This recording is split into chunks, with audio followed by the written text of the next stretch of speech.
Hello and welcome to the JB&M Sports Fanatic channel. What good with you? It's your boy JB here for the kickoff for college football. Now we've got the North Carolina Tar Heels versus TCU Foreign Hog there. And so we're going to see North Carolina with the football here first. Billy Edwards Jr. enters the game at quarterback here for North Carolina. And let's see what the Tar Heels have in store for this one. Can Bill Belichick's squad come out with the W to get things started here? We're going to find that one out here very shortly here. But college football is back. We call that week 0 here today. A lot of the teams will start off next week, but let's see how it goes. And so Mr. JB in the chat says call let's football. Says call football's back. That's right, college football's back. All right, shotgun. Receiver goes in motion for the Tar Heels, fakes it to the back. Edwards throws to the back of the backfield, gets it. So that's a tight end, actually. Rumbling forward there. Nice pickup on the play. Takes it to about the 46-yard line and a first down there for North Carolina. And again, the difference for North Carolina this year having Bobby Petrino come in there to coach the offense there. Let's see the difference it makes offensively here.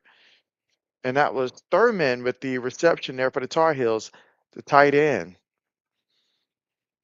So now you've got two receivers top of the screen, one bottom of the screen here, one back in the backfield from their own 45-yard line. Snap. There's going to be a running play off the right side here. And fight through a couple of defenders to pick up 4 yards on the play. Got to like it there. Nice carry on the play by Hall to pick up 4 yards. So now you got a second down situation coming up here.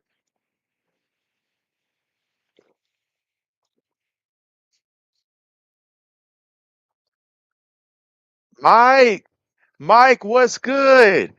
And so how is JB feeling? Well, right now, JB's eyes probably feel somewhere between about 85%, honestly. So I'm feeling good enough for the stream here, but still not 100%. But other than that, JB's doing good. But apparently North Carolina's offense is doing better. I mean, what am I looking at? This offense, they are throwing. They are looking confident right now. But how are you, Mike? And any surprise cuts from the Buffalo Bills that you're anticipating?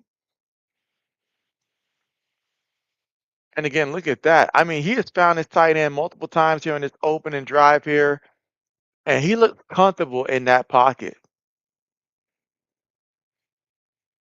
All right, so now they're at the 18-yard line here. I'm sorry, 17-yard line. They need 17 more yards to get to the end zone here. Opening drive of the college football season here for the Tar Heels. Snap tick, going to give it to the back in the back off the right guard. He's going to get it to about the 14-yard line. So picked up about 3 yards on the play. 2nd and 7 coming up.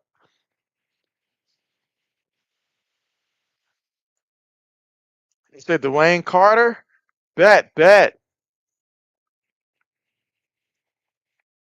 again, so far on this drive, Billy Edwards Jr. has 55 yards passing for the Tar Heels here, but can they finish in the end zone? Again, North Carolina from the ACC. Not many people giving them an opportunity this season, but can Bill Belichick right the ship? Billy throws it into the end zone, incomplete. They're going to say that was clean coverage there.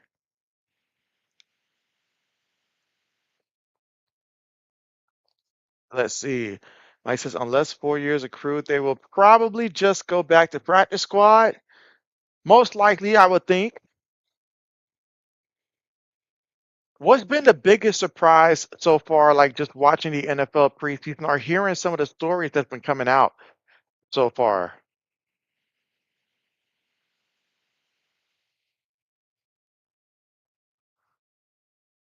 All right, 3rd and 7. Throws it. Gets the completion for the first down. Brought down at the 5-yard line there, so got a first down with 2 yards to spare. So the Tar Heels, they are moving and grooving here. Look at that clean pocket. JB feels like he can make a couple of passes right now with that pocket being as clean as it is. An excellent job getting the first down there. The receiver was Smith on the play. So now we got a 1st and goal situation coming up here. RC, what's good? What's good? And so Tar Heels running back, he did that knee was definitely down there. About a yard and a half shy of the end zone. But RC says Big JBZ, what up? What's good with you, RC? How are we? RC says Billy Edwards sounds like a wrestler's name. It does roll off the tongue nicely, though. It really does. But again, here in the first quarter, we got 11 minutes to go here. Can the Tar Heels punch it into the end zone here and get their season started off on the right foot? Gets the snap. Get it to the back. But TCU says, wait a minute. It's not going to be that easy. It's not going to be that easy. They said we got heart. So now third down coming up here. Big decision here. What do you call on third down? Well, I think considering how this drive has gone to the tight end, why not look for Thurman again? Maybe 3 times the charm. Let's see. Mike says, any patriotic surprise you predict? Oh, very, very good question there in terms of surprises that JB predicts for. Are we talking NFL or are we talking college football? All right, third and goal. Billy throws it over the middle. Incomplete. So he had the idea that I had. I mean, why not try Thurman again?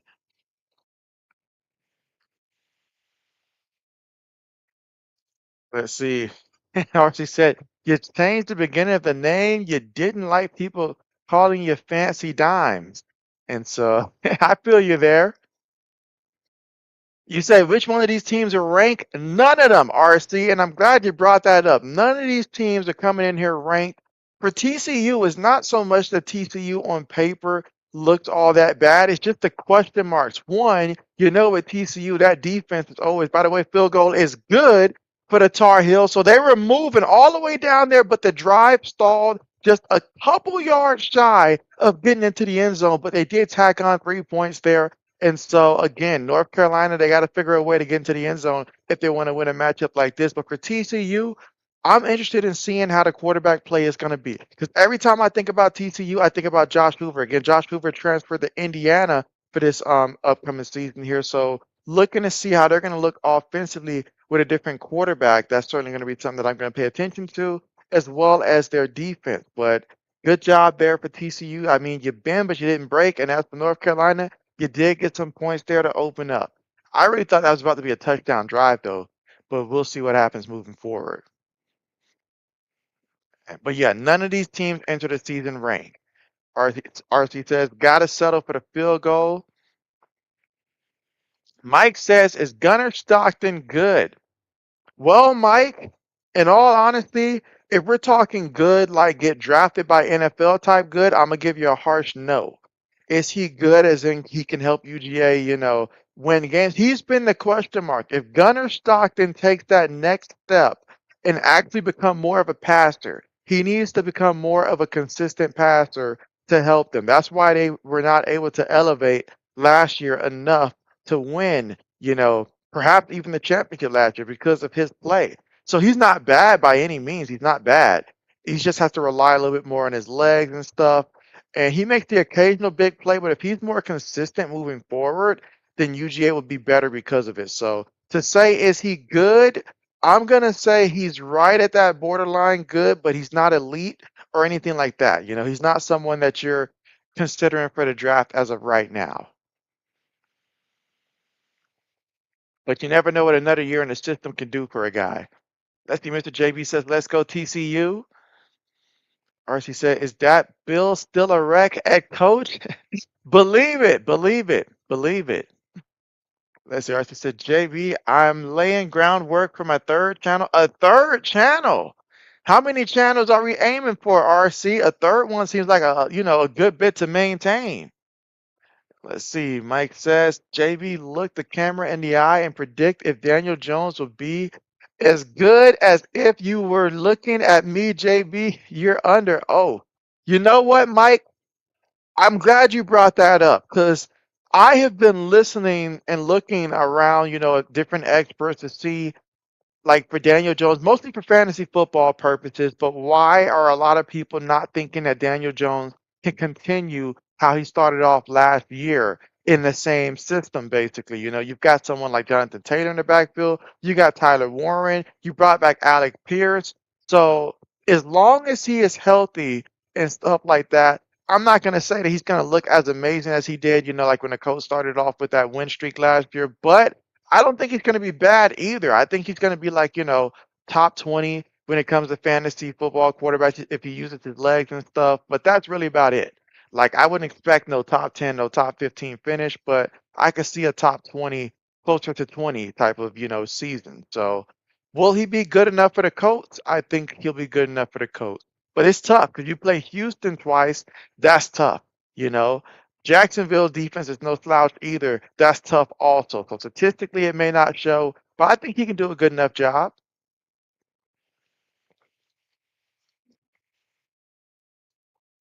But yeah, that's about as much as we can get JB looking into the camera right now until my eyes are at least about 100%. Let's see, Mike says Drew Alar will underwhelm last game. Yeah, coming off that high, but you had to know it was going to happen. You had to know it was going to happen. There's one thing I've noticed about rookies when they have a tremendous preseason game, it's usually followed up by one that just levels it out. And that's what we've been seeing a lot lately. Meanwhile, for TCU from their own 25-yard line, gets it to the back, and the back brought down at the 30-yard line. And again, Josh Hoover no longer with TCU as he transferred to Indiana. And if you don't know Josh Hoover, hey, he was second most passes last year for TCU. They had to pass it a lot. So we'll see how this quarterback does. All right, 2nd and 5, receiver goes in motion, fakes it to the back, on the move, throws it, and he's going to fight. Let's see if they mark him just shy of that first down marker. And so they're going to say that is a first down. First down. Again, here in the first quarter with about 9 minutes and 20 seconds to go here in the first quarter of play. Let JB know in the chat who you guys have winning this matchup here. Tar Heels versus the Froghorns here. Let's see. RC says it's going to be about one of the biggest hip hop musicians in history and everyone who has affiliated with them. I'm going to release 2 teasers. Okay, RC. Okay.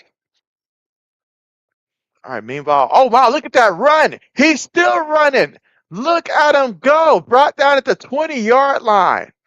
Man, what a nice run that was. And that was Payne on the carry, bringing the Payne that time to the defense. Let's see, RC said, my teams are the Cowboys and Colts. You said one of them needs to make some real noise all year long. And so Mr. JB said he can be New England.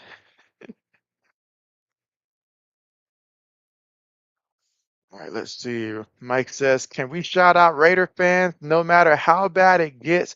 And it's always terrible. They are like, we are so back. How long has it been since we've seen the silver and black actually win the division, in that division? Because I feel like it's been so long since we've seen them actually win the division. So, yeah, you're right. They deserve better. They deserve better. All right, so we got a third down coming up here. 3rd and 6 coming up here for TCU. Important third down. If you're TCU, you want a touchdown here. Craig gonna line up in a shotgun formation here. Gets the snap, looking, feels the rush, throws it incomplete, but that time the pocket just collapsed, and that was all he could do. Excellent job there by the defensive line of the Tar Heels to force him to have to throw that ball before he was ready. RC says, JB, do you like TCU quarterback Jaden Craig, or do you? JB, I don't know too much about Craig at this point, and so I'm trying to think: is he a transfer or is he just someone that they recruited? But I don't know too much about Craig right now. Samuel, what's good? What's good? I see you've been going live the last couple of days, man. How's everything going? Meanwhile, for TCU, the kick is up and the kick it is good. So we are tied up 3-3. So both offenses had the football, came away with 3 points.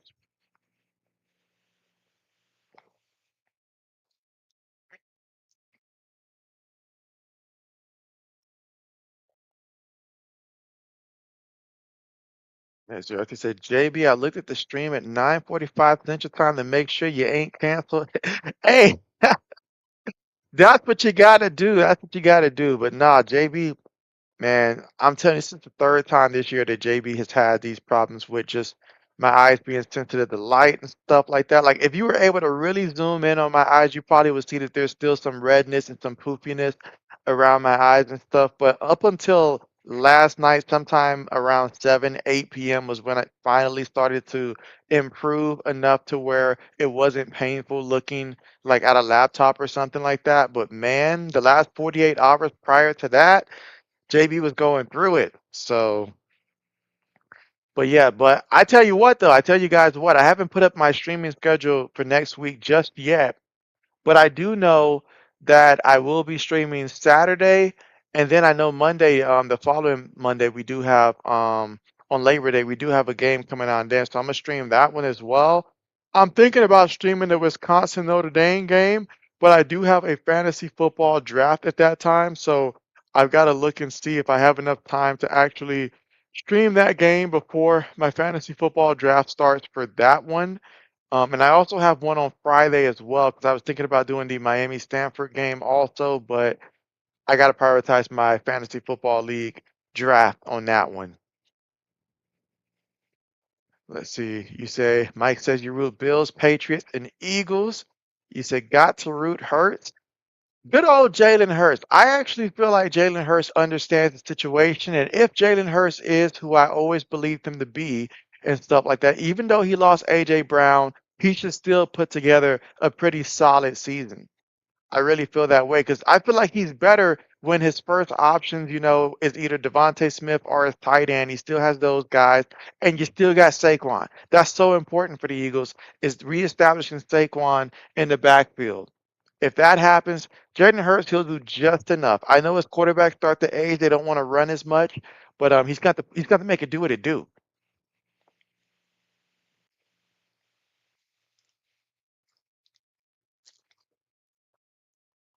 Gonna have to make it do what it do.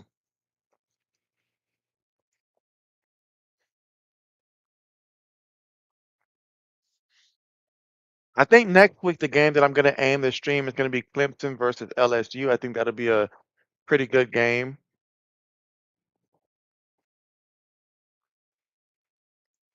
All right, so TCU getting ready for kickoff again. We're here in the first quarter with about 7 minutes and 20 seconds to go. We're all tied up 3-3. Both teams have had the football once.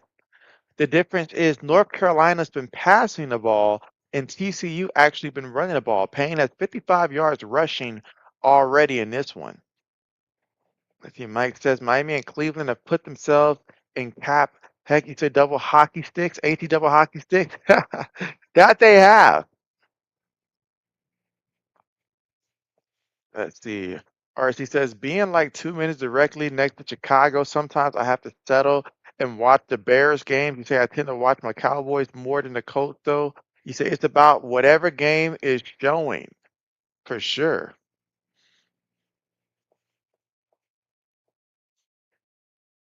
All right, so touchback there. So let's see. Tar Heels coming out here again for their second offensive possession. Can they make it count? Let's see. I said, JB, I sit at, let's see, 1.54 subs. You say your original goal when you started your channel was just to get 60 subs and gain enough confidence to feel very comfortable at recording content. And look at you now, RC, climbing the ladder. Shoot, before you know it, it's going to be 10,000 subs before you know it. Just keep being consistent and doing what you're doing. All right, three receivers, one tight end, one back in the backfield from their own 25-yard line. Receiver goes in motion, top of the screen. Billy Edwards throws the football. Billy Edwards throws it too high. It's incomplete. The receiver luckily got a hand on that football. Otherwise, it might have went straight to the DB. Got to wheel that one in.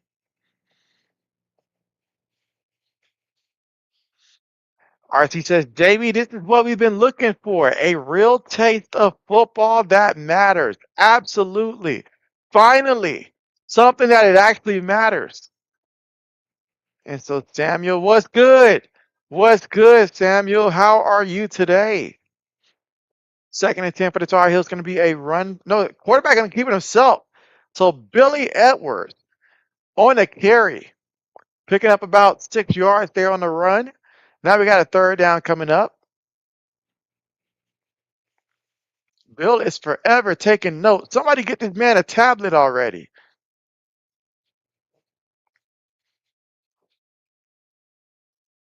All right, we got a 3rd and 3 situation coming up here. Again, first quarter, 6 minutes and 45 seconds to go, all tied up 3-3. Again, representing the ACC, North Carolina Tar Heels right now. 3 receivers, bottom of the screen here, shotgun formation from the 31-yard line. Looking. Oh, that pass rush got to him. Down like Frazier, as they say.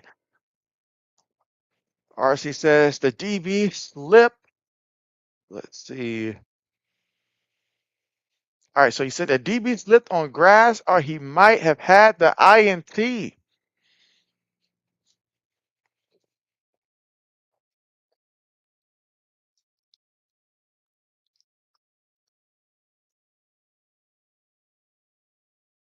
Yeah, whoever was assigned to block 92, keep him far away from my NFL team. That was not a good look. Samuel says your second channel. Welcome, welcome. So we get the return here. Look at him go. He's still working the sideline. Excellent job to keep his balance to the 25-yard line, and TCU making it do what it do. So big time return. So we saw our first punt of the game. Wasn't the best punt, but that return.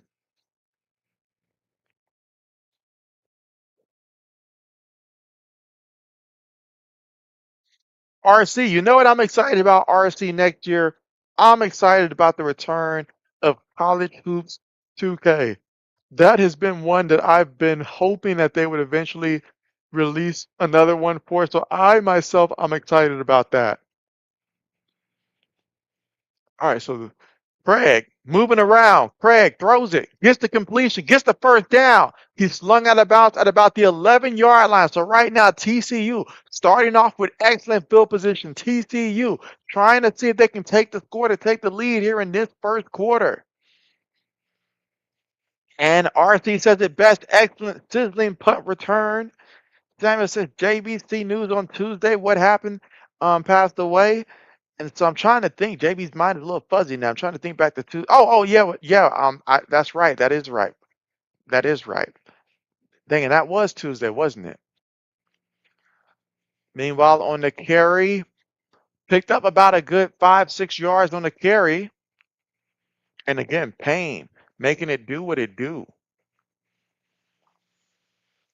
Let's see. RC says he could have did a better job on that punt. No cap. Oh, look at that. I thought he's about to get into the end zone there, but they tripped him up. That's actually Demon there on the carry. Denmon. Wow. So now TCU finds themselves in a similar situation where North Carolina was on their opening drive. They're about 3 yards, actually, I'm sorry, about 1.5 yards away from the end zone.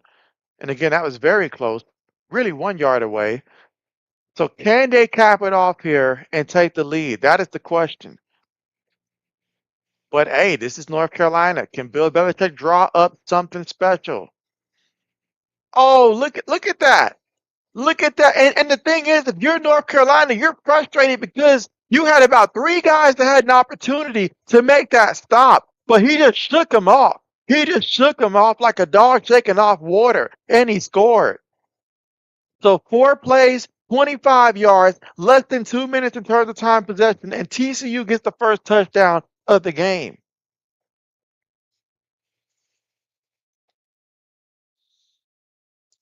Samuel says, yep, Dolly Parton passed away at the age of 80 years old from 1946 to 2026. RIP. So, yeah, that was extremely sad to hear that. All right, she says JB Caitlin had 34 points, 11 assists, 6 for 12 on threes. Didn't Kelsey Mitchell also had like 34 points as well? I think I've seen that somewhere like that too. All right, he says Indiana Fever 26-14 with 4 games left to go. Where do they rank on the standing? But again, if you're just tuning in there, TCU scored a touchdown. That was Denmark that got into the end zone there, shook off a couple Tar Heels to get there, and he did. Now the score right now, TCU 10, Tar Heels 3. Here in the first quarter with 4 minutes left to go in the first. Greyhawk, Graydon, what's good with you? What's good with you? I can't help but think when Braden joined his chat, with our fantasy football draft less than a week from now. How are you feeling, Braden? Are you ready? Archie said, yes, Samuel, the whole world has said as much. And so he said, you think third place? Okay, okay. Brayhawk says, doing good. And he says, oh, he's ready. He said, he ready, ready. Okay, okay.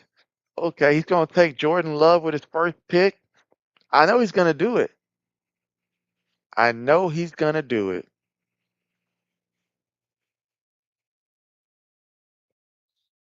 But yeah, I've got 2 fantasy leagues coming up. Our draft is my first draft, and then that Sunday afterwards, so the Sunday before Labor Day is going to be my second fantasy league draft.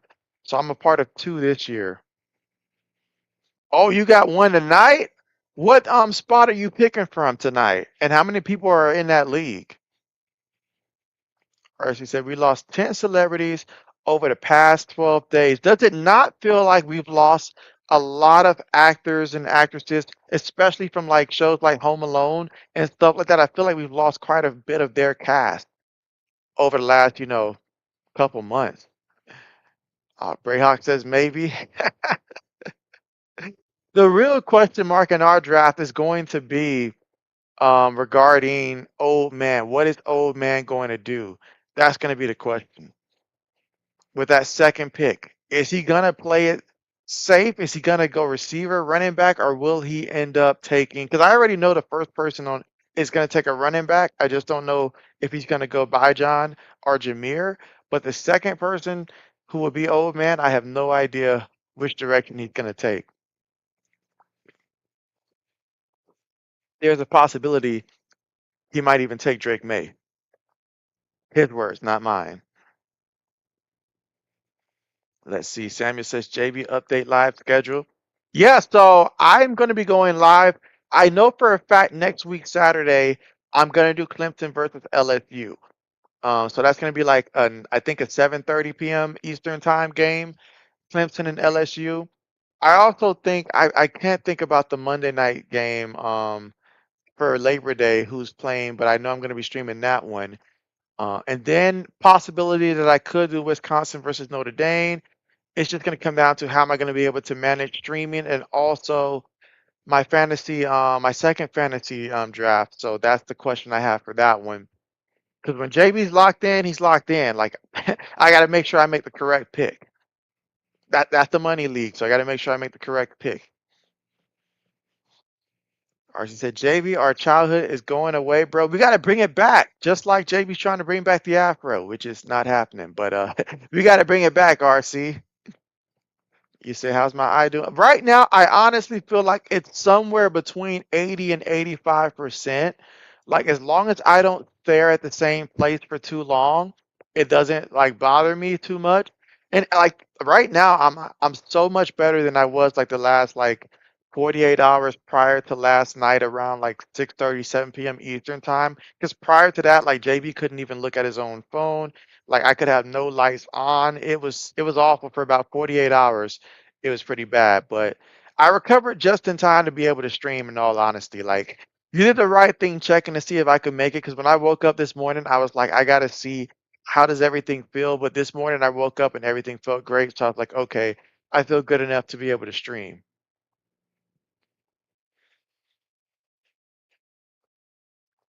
All right, so TCU is winning 10-3 right now. Tar Heels here in the first quarter, 4 minutes to go. One back in the backfield, 3 receivers, one tight end. Tight end goes in motion here from their own 30-yard line. Receiver goes in motion now. Billy Edwards gets the snap, gonna hand it, fake it to the back, on the move. throws it. Oh, excellent completion. Can the receiver make it do what it do? To the 48-yard line.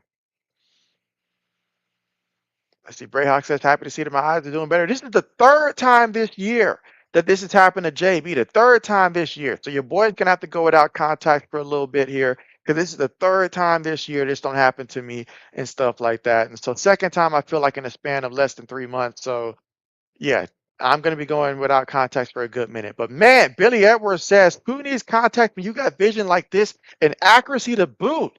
Finds Mr. Ship on the play and another first down. Tar Heels are moving. And so, yeah, light sensitivity. And part of that light sensitivity did bring, like, certain sections, it felt like did bring a little bit of a migraine with it, but a mild one, not a heavy one, a very mild one with it. But yeah, light sensitivity, probably from extended contact lens wear is what I am guessing.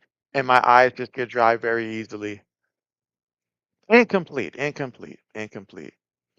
Braden said, "My boy, yeah, hey, how about that? My boy Kyle McCoy, he did go off. Because Black Medicine did bring that to my attention that Kyle McCoy went off last night, and I was just like, you know what? I'm happy for him. I was never bitter when he chose to leave the Buckeyes and he went to Syracuse. I thought it was dumb. I ain't gonna lie, I thought it was dumb, but it worked out for him down there at Syracuse. It really did. But yeah, I'm happy for him. I'm really happy for him.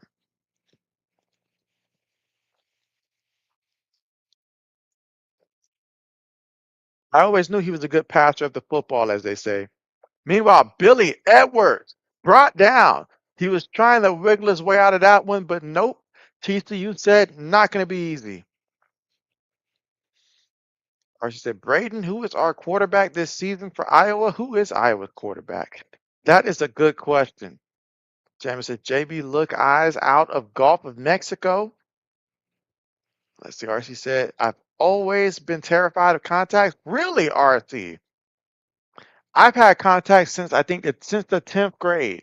Since the 10th grade. Because it was not cool playing basketball with glasses because your glasses fog up when you're playing like actual basketball and stuff. So when I finally was able to get contact lens, that made life a lot easier. Because before that, JB had them throwback goggles back in middle school that, like when I say throwback, I'm talking about like you got to go back to the like them like let's just go 80s basketball, 70s basketball type of goggles and stuff like that before I finally switched over to contact lens and didn't have to worry about them fogging up. So it was a dream come true for JB.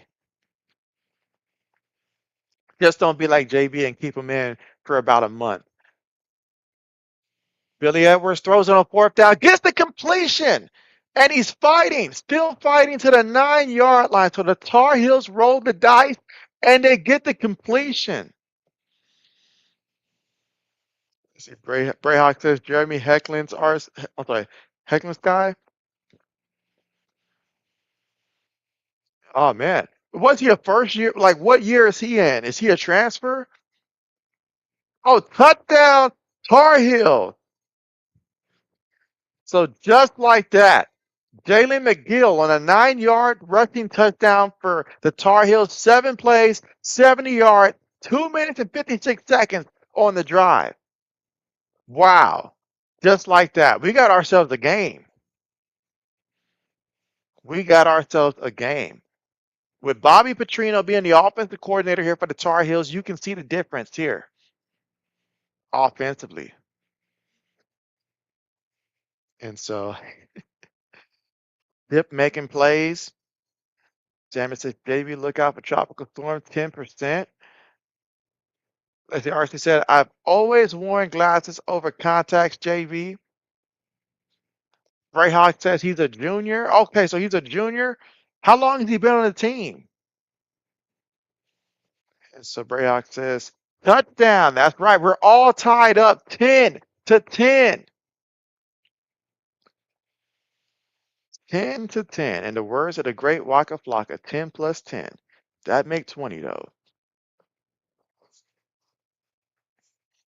All right, so can TCU respond? I mean, we're still in the first quarter right now. We're still in the first quarter, and we're getting all these points right now. Billy Edwards already with 122 yards passing. Is he going to have a 400-yard passing kind of game?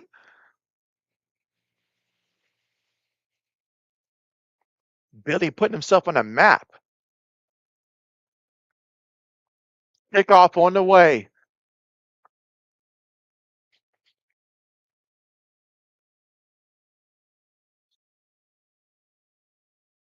But yeah, I mean, I can't be the only one excited for the new college 2K to return.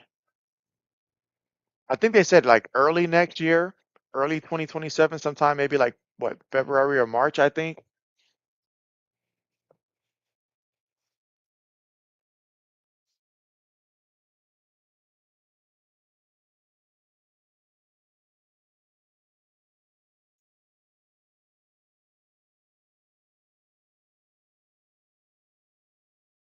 All right, so TCU spreading them out. Shotgun receiver goes in motion from their own 25, throws it.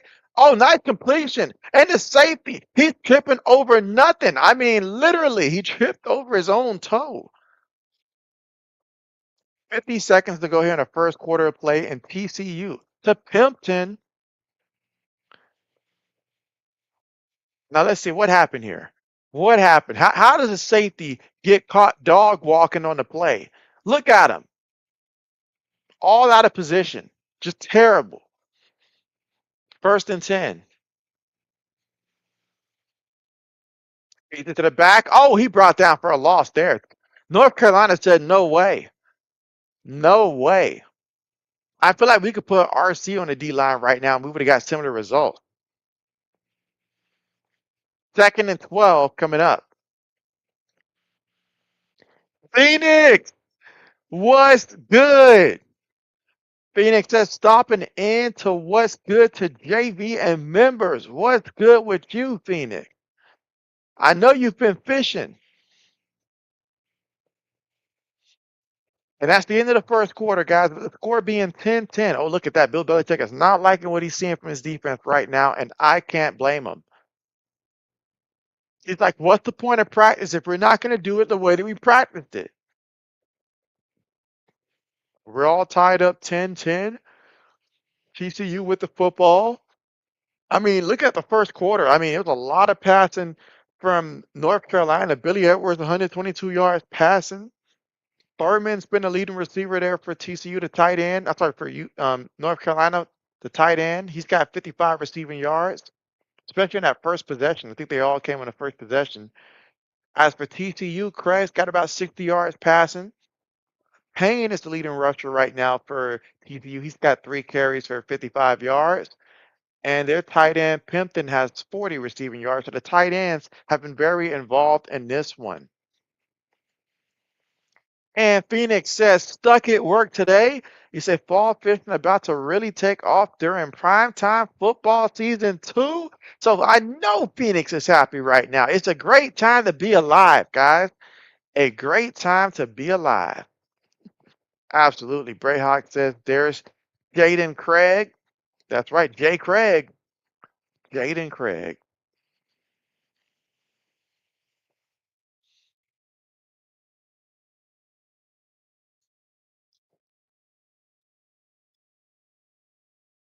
So 1 quarter in the book.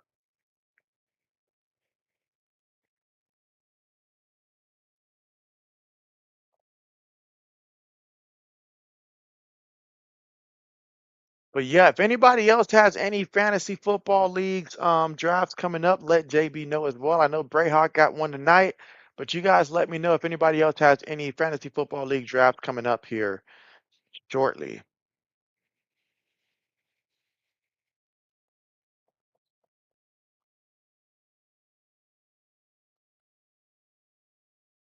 With my luck, if I did my draft this early with my luck, I probably would end up drafting somebody in the late rounds who ended up getting cut as a prize cut from their team or something like that.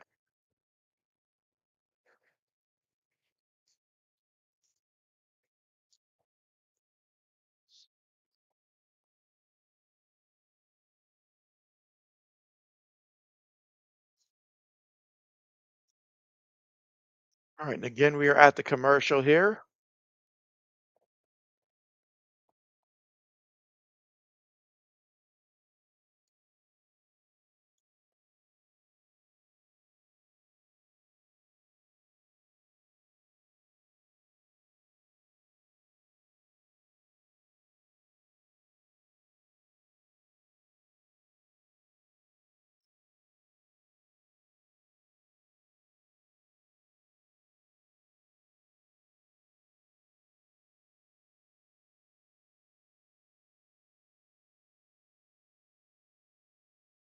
All right, and for anybody who is interested, feel free to join our college football pick'ems for anyone that is interested.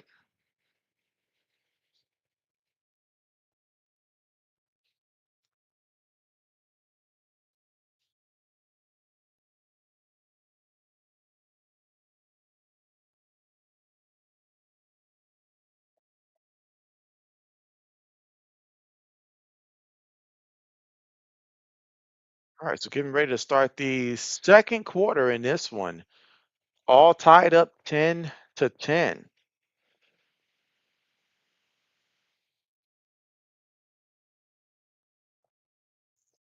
All right, so TCU continuing where they left off at. They're going to run the ball again, and he's going to pick up about a good 4 yards in the play. Black Medicine has entered the chat. What's good? Black Medicine says, all right, we are kicking this thing off with two mediocre past their prime coaches. Got a third down coming up here, 3rd and 9. Can TCU get a first down here?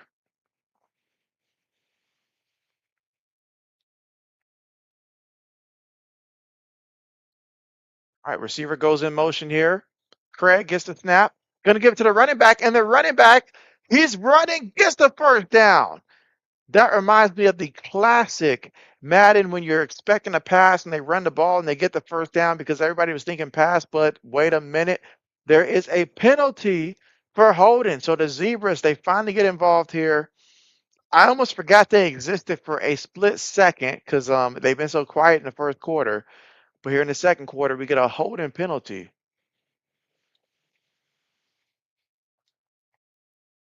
What's 68 doing? Is it 68 or 58? What is he doing? What is he doing? Let's see. Black Mesa says, I've never heard of the Cunningham College Football Classic. Yeah, they pulled that one out the air. Two receivers bottom of the screen here. Multiple tight ends, one back. Tight end goes in motion. Quick pass. And he's just going to pick up a yard, and that's it. Brought down by 4 defenders. Fourth down coming up.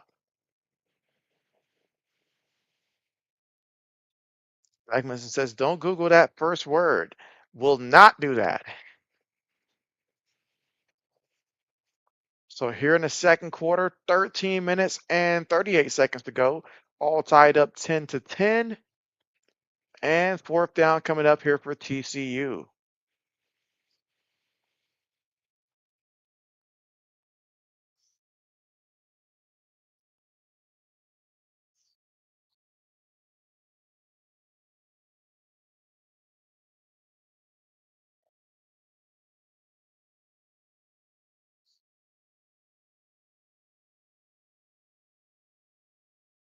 All right, timeout called.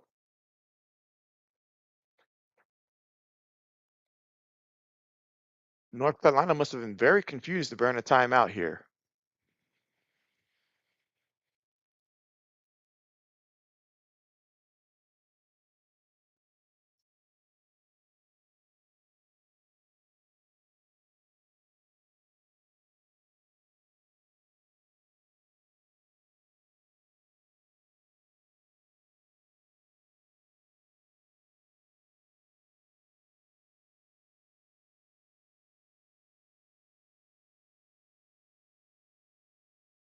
But again, week 0 for college football today.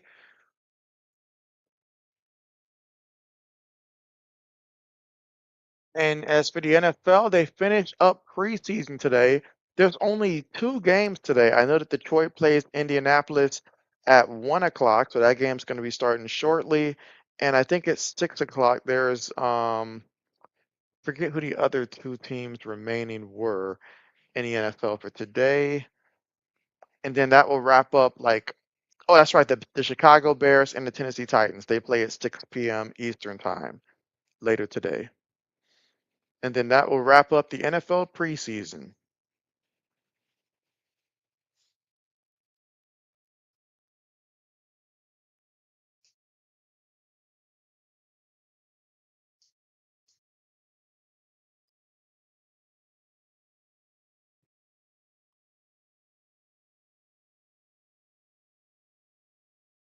Who did I pick for this? So I picked TCU for this one. Pre-game, I chose TCU to win this one. Yeah, I chose TCU. I figured that even with a different quarterback, TCU offense would be moving the ball. I had a lot of question marks about North Carolina's offense, so I ultimately went with TCU.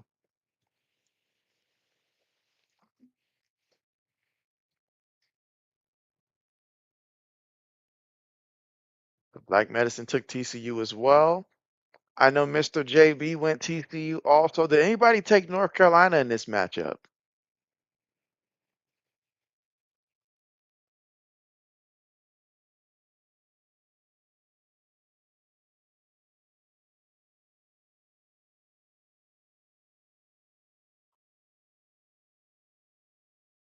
You had a lot of questions about their coaching too.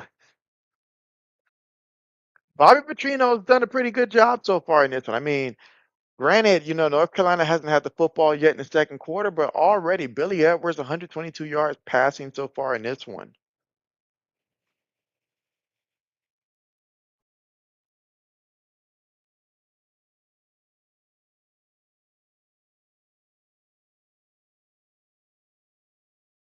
I'm just happy to see that Bill is not cutting his sleeves anymore like he used to. Like,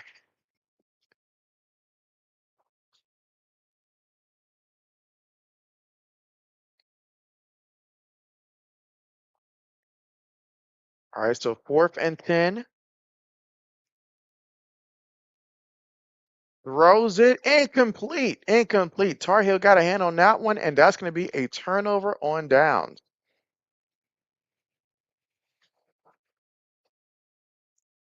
Let's see.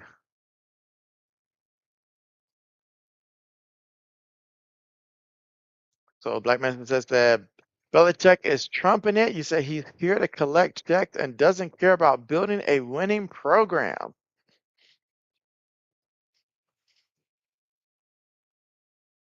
Meanwhile, Jaden Craig so far for TCU, 5 of 7 for 61 yards passing in this one.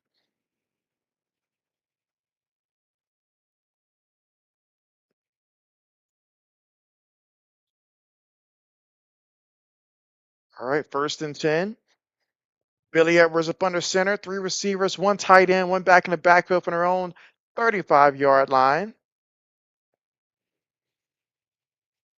So run play, and he is going to lose a yard on the carry.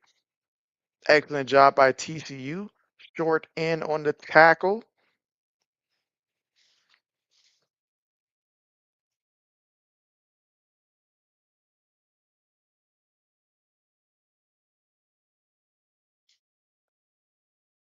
All right, 2nd and 10. Billy throws it. Billy gets the completion once again to Ship. And that's going to be a pickup of about 12 yards on the completion there and a first down in the process. So Billy's been firing it. I know that one time he overthrew the guy, but other than that, he's been pretty much on the mark today.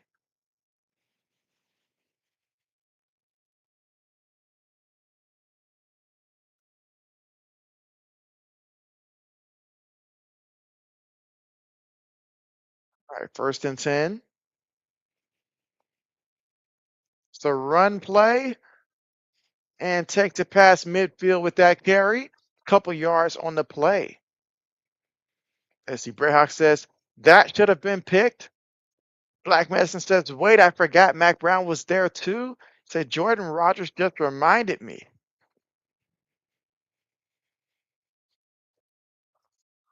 And again, here in the second quarter with 11 minutes and 45 seconds to go, 2nd and 6 coming up here. Belichick talking to the defense. All right, from the 48-yard line at TCU, 2nd and 6.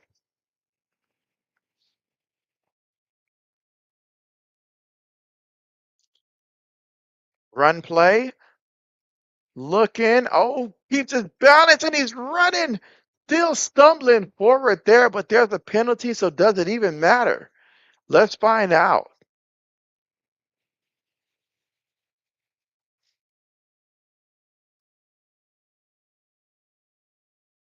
Oh, it does not matter.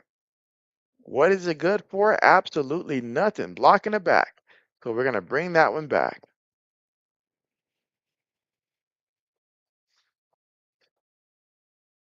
Like Medicine says, North Carolina has gone through a slew of past their prime coaches. They've always loved the name game, like that's always been a Tar Heel thing when it comes to college football. They always will choose the name.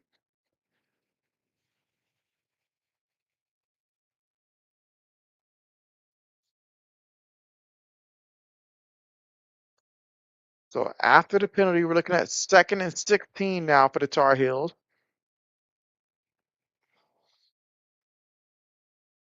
Play fake, throws it incomplete, incomplete. 3rd and 16 coming up.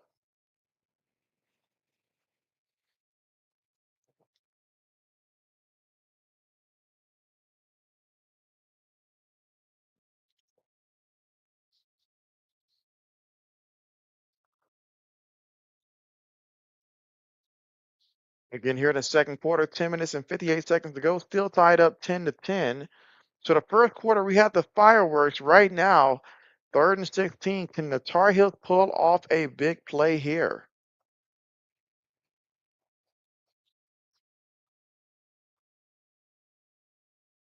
Billy Edwards in the pocket throws it. Oh, his receiver gets taken out there on the play. Incomplete. Even if he caught it, it wouldn't have mattered there. But that's what you call setting your guy up on that play.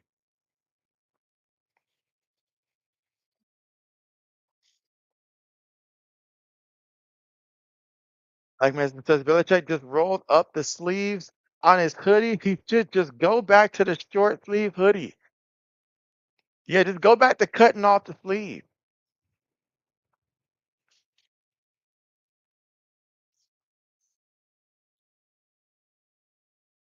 Let's see if this punt's any better than this last punt. And it is. But he catches it at the 11 before he's pushed out at about the 16-yard line. So much better punt this time from that punter.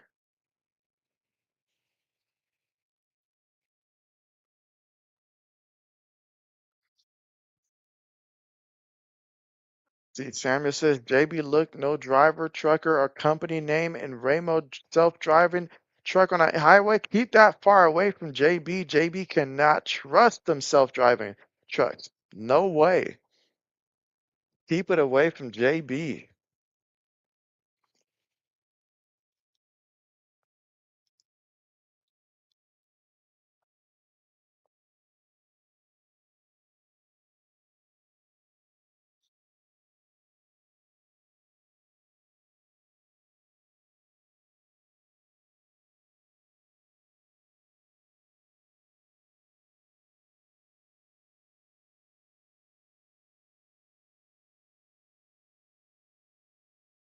I thought you owned a couple, Samuel, but you say you too.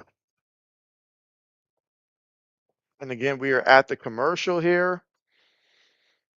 Still tied up 10-10, but when we come back, TCU will have the football.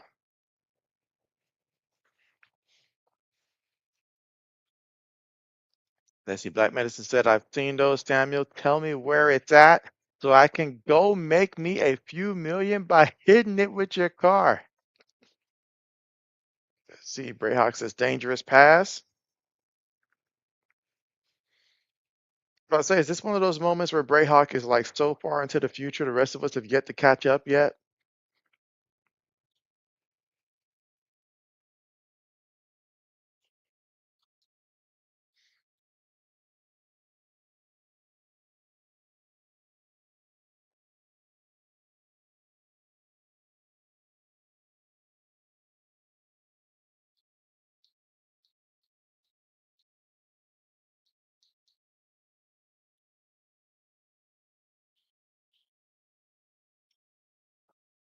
Oh, look at this.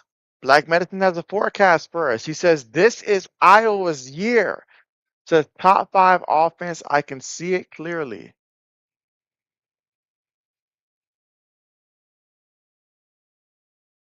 Brayhawk says, excited for Keelan Russell, Allen Madison.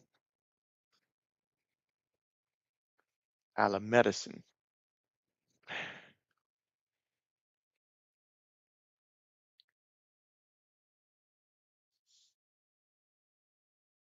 Ready to see the final 53 rosters for these NFL teams. Ray Access got the bot. Yeah, there's been like what, like four bots there that's come through already today. Bots are out here attacking like even just the regular Joes on YouTube now. Because I remember back in the day when a bot came through, that meant that I was gonna have like at least 500 plus views at least. But now they'll come through if you only got 50 views. It matters not. I see Black Medicine says I'm excited for this catfish to thaw out so you can fry it.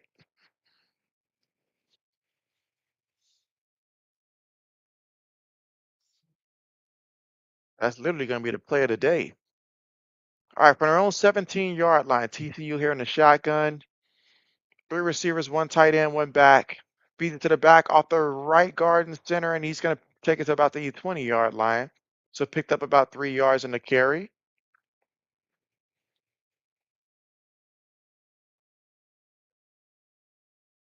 Nancy Tammy says, crazy you, Black Medicine.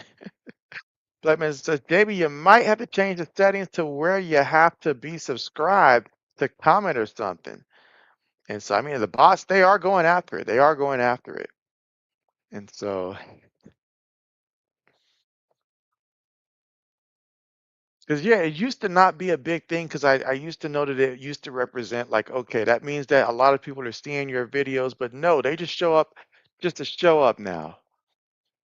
And Craig on the move. Craig just throwing it forward, man. Running back taking a hit to the back for about 2 yards. Third down coming up. Tar Heels, they are flying to the football now. That's the same thing I said earlier, Black Medicine, is Brayhawk eyeing Jordan for quarterback on his fantasy team. You already know with his first pick. You already know. Black Medicine says, yeah, they were never this bad. Get up, Craig. Third and four. Craig moving, throws it, gets the completion, and a first down. So TCU moves the chains there, converts a big first down there. Here in the second quarter with about 9 minutes and 13 seconds to go. Samuel says you got 150 subs on his first channel. Okay, Samuel. Growing every day. Quick pass. About 2 yards from the completion. And Brayhawk says maybe, but he says you'll never know. Brayden, what is your draft pick again? I know you're picking towards what? You like towards the back end, is it? Or is it more so towards the middle this year? Because normally I feel like we're like towards the end of the draft usually, but since obviously your boy won this year and got the pick where I'm drafting from, I chose to pick third overall. Meanwhile, another nice run here. TCU has found some holes today on the ground occasionally from time to time, and Payne has been very effective.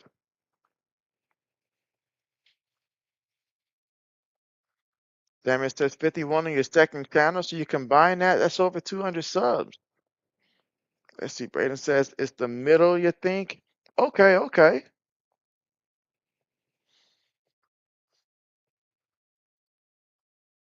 All right, again, second quarter here with 8 minutes and 16 seconds to go out of the shotgun. Craig on the move, throws it up there, and it's incomplete. Incomplete. I mean, the receiver put an effort for that one, but he's too small to make that catch.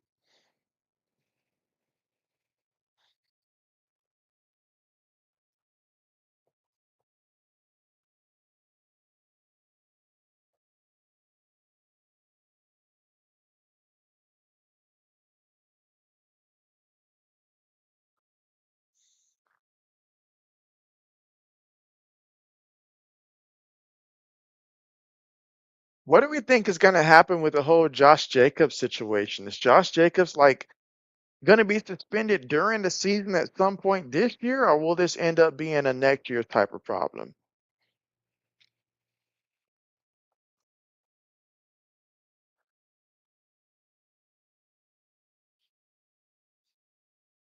I see Brayhawk said, made all your picks for next week already. I made mine last night. I made mine last night. Oh yeah.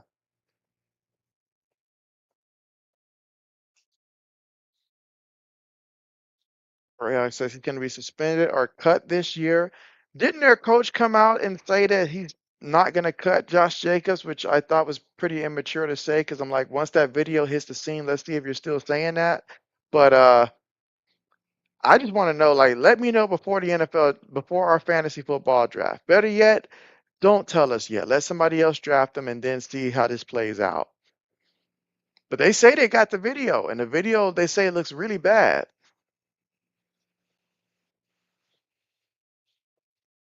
Bro, he's right in front of you. What are you doing, bro? Like, what is he doing?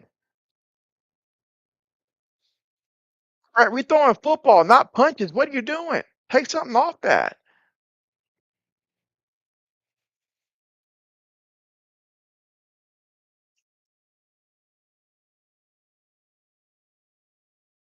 Let's see. Black man said he's gonna say I was right. I'm not cutting him. The owner is. Yeah, let's throw our owner under the bus there. Third and forever for TCU. The kid can't throw short. What are we doing? Like, what are we doing? He's throwing he's launching rockets out here, man. The guy's like just 2 feet in front of you. Bret Hawk says, yeah, Matt said he would be part of the team. Holden.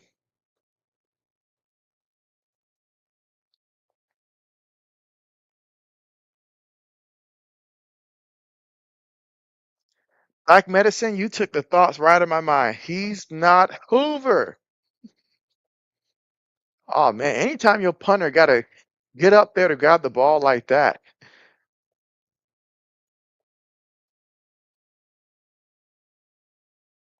Like I said, he's not even J. Edgar Hoover. Let's see. Bray Hawk says Craig hasn't looked good the last couple drives. He has not. It's been a running game for TCU that's kept them afloat so far in this one. I do see that he's trying to work the pocket. I can see that, but come on, TCU is going to need him to really help them out because you know how bad that defense is. Like there's no denying how bad TCU's defense typically is. So look out, look out.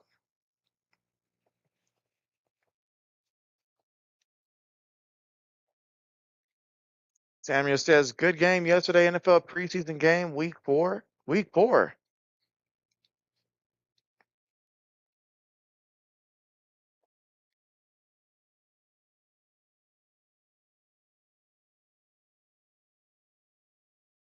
And Black Medicine is committing to taking Tua with his first pick. I'm just hoping that when the first round hits your team this year, that you're awake. So I remember last year I was over there blowing up your phone. I was like, bruh, wake up. It's the fantasy draft today. Wake up.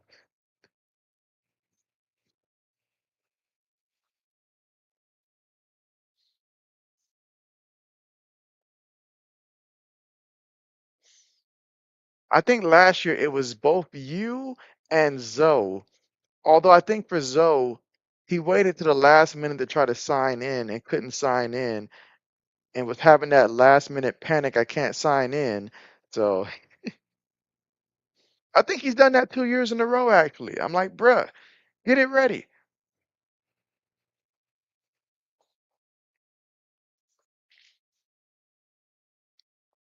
But now last year, Zoe's team was good.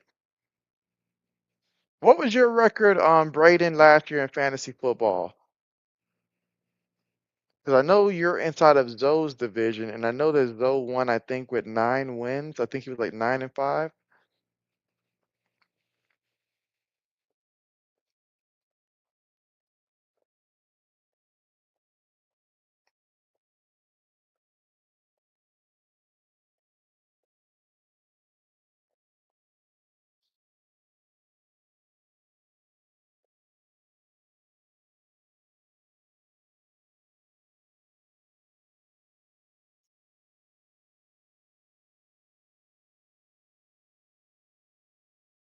Hammer says, great, nice game yesterday night. New Orleans Saints versus Dallas Cowboys game final 27-24. Oh, word?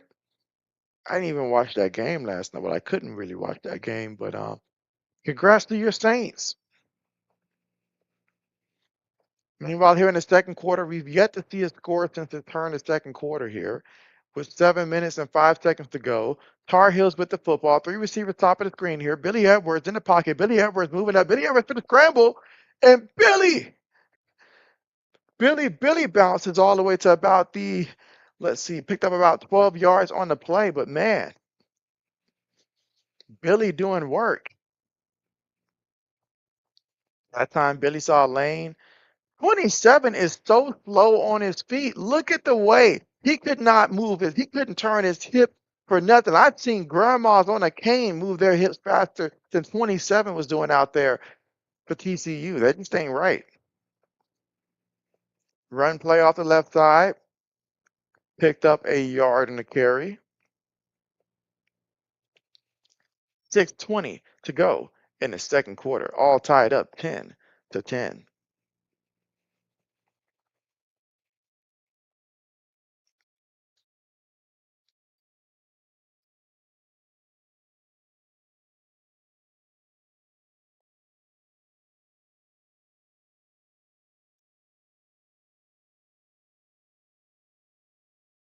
All right, 2nd and 8.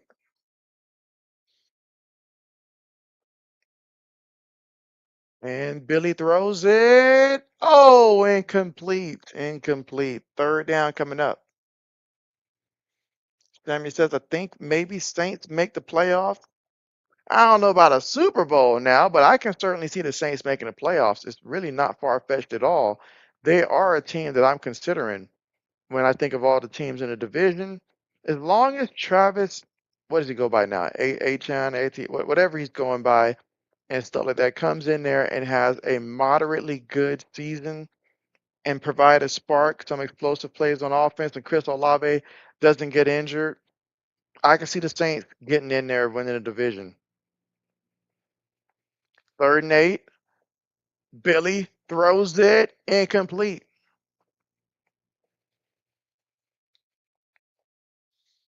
Black Medicine says, nope, the Falcons are winning the division. Case closed, case shut.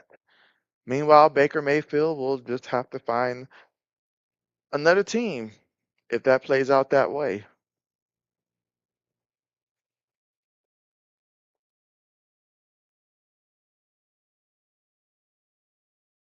All right, 4th down coming up here for the Tar Heels.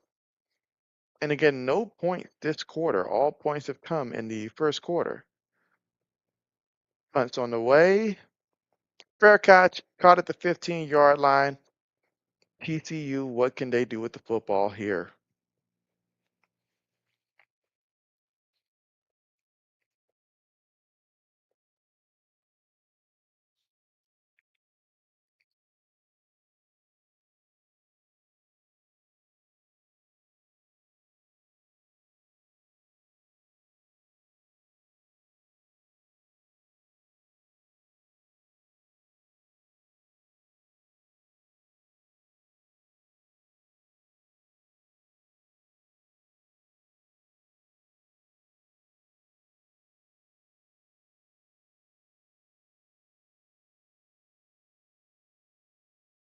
All right, so for TCU here in the second quarter, 5 minutes and 31 seconds to go, all tied up 10-10.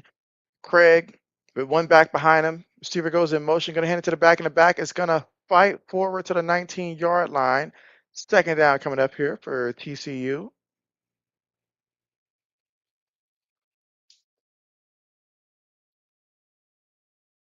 All right, so Mr. JB has to chime in.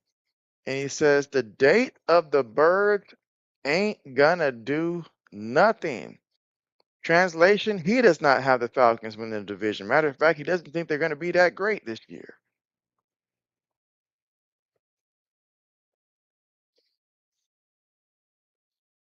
Their own 19-yard line.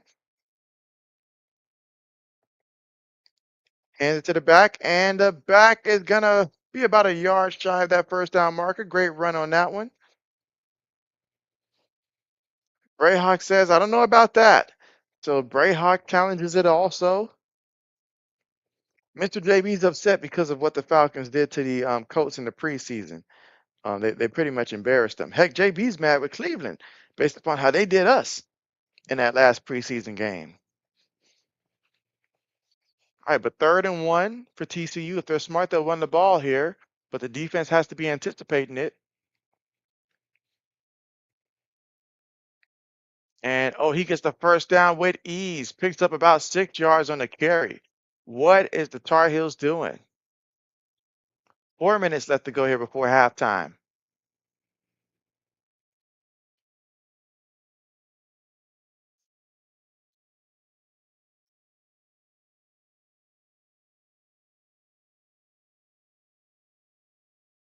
Let's see. Brayhawk says, is Daniel Jones going to be back week 1? Yes, they anticipate Daniel Jones should be good to go week 1. That's what I've been hearing. So yes, Daniel Jones should be back week 1. It feels like most of the question marks that we've been wondering about, whether it's him, Patrick Mahomes, that everybody at quarterback should be back week 1.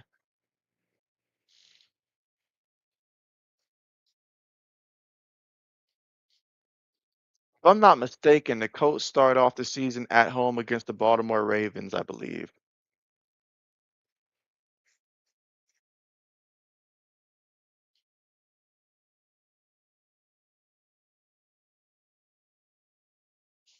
All right, 1st and 15.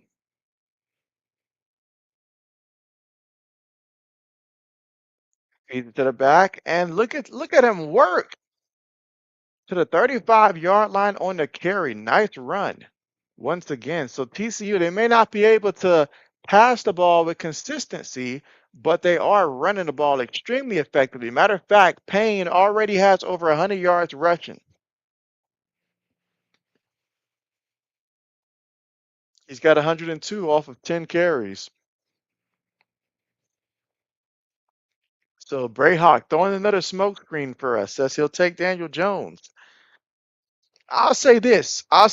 From one thing I have noticed in our fantasy football league, usually there's one or two people that usually end up taking a quarterback in the first round, or they make some type of pick. Oh man, excellent job there by the Tar Heels to get in the backfield and break that one up. Brought the running back down for a loss, a big loss on a play. He just burst through that line.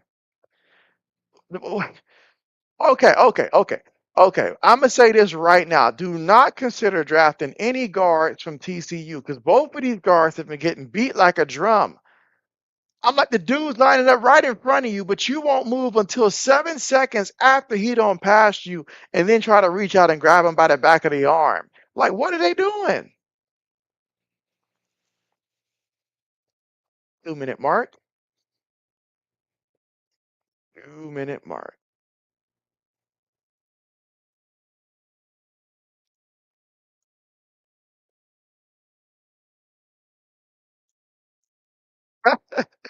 Greyhawk says, remember when Carmichael took Najee Harris with his first pick?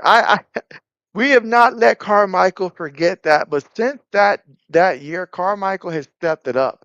I think he's been consistently in the playoff after that year. Like he's really grown up after that year. But yes, I will never forget the 4th overall pick. He took Najee Harris, and I was thinking to myself, what in the world is he smoking? Like, oh man, I was just like, I was flabbergasted. Almost threw off my entire draft strategy. I was like, what are we doing? What are we doing?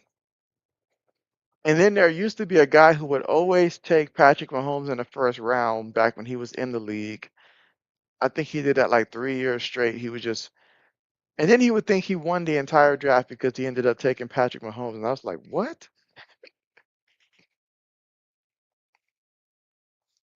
Yeah, yeah, yeah, yeah. I'm interested in seeing what old man's going to do this year. Old man, this is the first year that since old man has been in the league that he's not had the 1st overall pick, but he's got the 2nd overall pick. And so I wonder what direction will he take.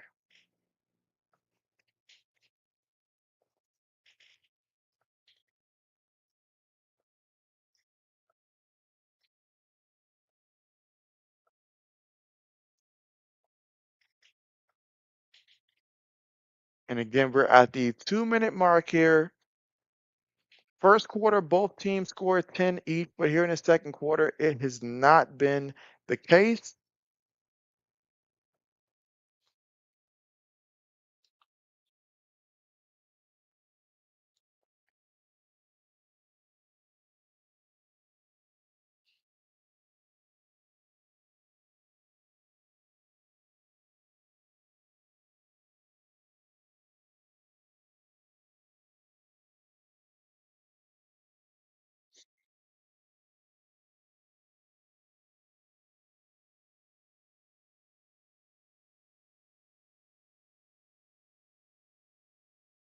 And again, we are at the commercial still.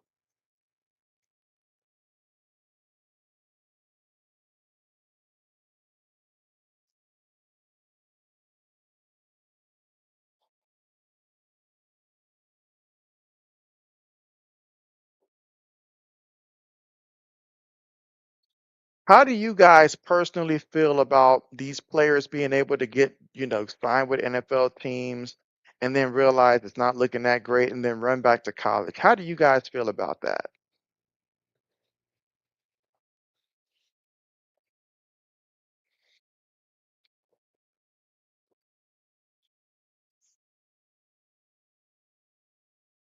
Look at Bill Belichick. He's clearly coaching for his collegiate career this season. So 3rd and 9 for TCU. From their own 31-yard line. Craig throws it. Incomplete, just slightly behind the wide receiver. If you place that ball better, that's a first down. But instead, it's incomplete. Fourth down coming up here in the second quarter with 1 minute and 55 seconds to go.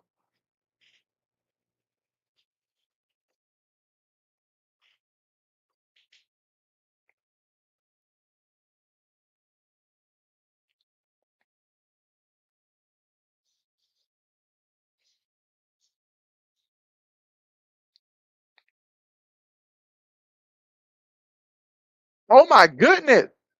Oh my goodness.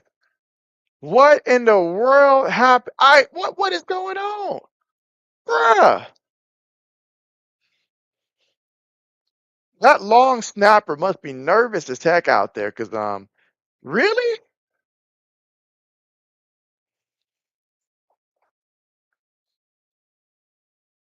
Let's see. Brayhawk says it shouldn't be allowed, but it's a giant mess. I agree with you. I mean, we got people 26 years old, 27 years old, 35 years old back there going for a fifth year, sixth year, 15th year. Nobody wants to graduate. Nobody wants to move on. Nobody wants to actually take on a new challenge. I get it. These college kids are getting paid more than what rookies are making at the next level. But at some point in time, how can you be on the NFL roster then want to renege, as JB says, and go back to college and expect that next year, assuming that they don't allow a seventh year, at some point you have to face the music, and they're not going to be interested.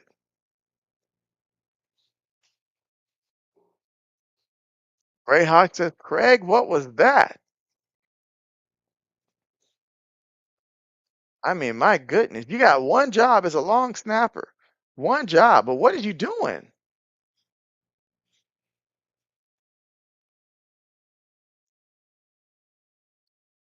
See, that's what you hate as a coach. Something like that, where all you have to do is just do what we practice. There ain't no wind out there. There ain't no excuse for that.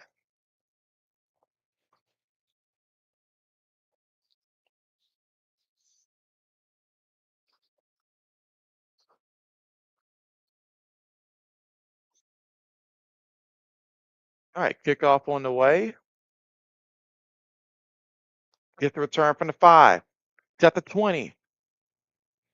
Brought down at the 29-yard line, almost 30. So the Tar Heels with 1 minute 44, and they've been gifted the lead here, 12-10. Let's see. Sammy says, all right, so Sammy says, JB, I think NFL playoff season game week 18, Buccaneers versus Saints game on Sunday, January 10th, maybe with maybe game win. I mean, I could see it come down to the Saints and Buccaneers. Winner of that one wins the division. I could really see that being the case.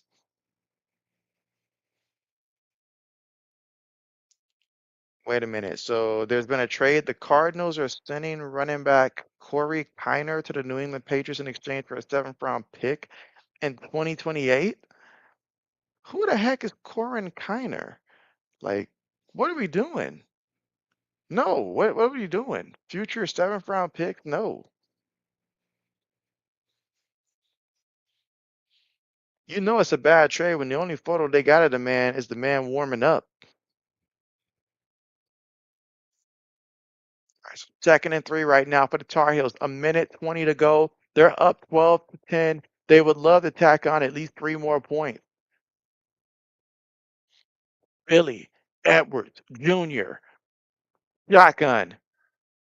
Looking, throws one up there, just threw it away, threw it away. And I like that. He felt that the rush was coming, just throw it away.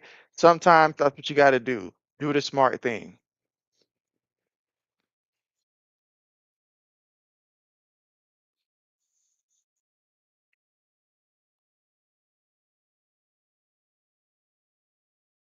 And again, here in the second quarter, with a minute and 7 seconds to go here before halftime. So far, North Carolina today, they are 1 out of 6 on third down conversions here. Can they get their second third down conversion? Billy might have to use them legs. Gonna toss it here to the back. And the back. All right, excellent job on that play. But what pisses me off about that play is that 66 not even trying to make an effort to help your running back out. Running back has to do all the work there. You big as heck. Block somebody. Look at you. You just staring at the guy. You had no intentions of blocking him. That's how you make it to the next level if you help your running back out. Pass over the middle. Oh, he fumbled the ball. He fumbled the ball. Oh my goodness. Oh my goodness. How do you fumble the ball? Oh my goodness. And this is Bill Belichick. He probably won't play you the rest of the game to keep it a buck. You had one job, and that's to get your behind down after making that catch. You had the catch. All you had to do was get down. But look at you. Look at you.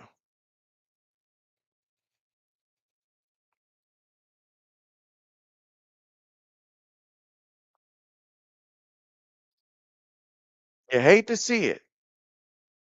I mean, unless you're rooting for TCU, of course. Then you love to see it. And mistakes, that's what this second quarter is being defined by.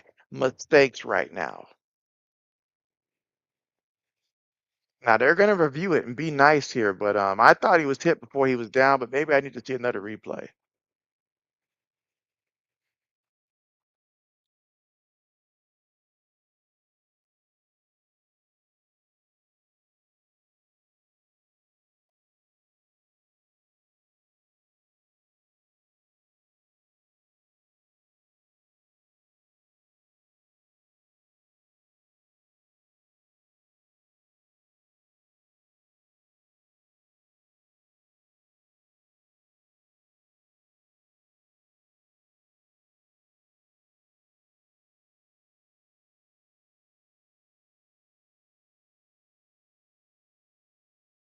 I mean, it's tough when they attack that football directly, but you got to know, man, you a receiver, man. You ain't a running back, you a receiver. Get down.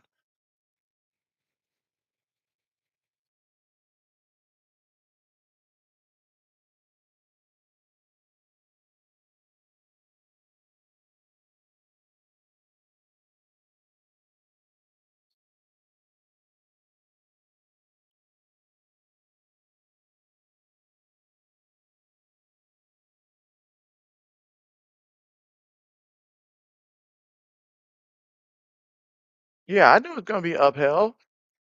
I mean, he fumbled the ball. That's what he did. Let's see. Shammer says, JB, I'm watching live NCAA college football on YouTube. Hey, that's what's up.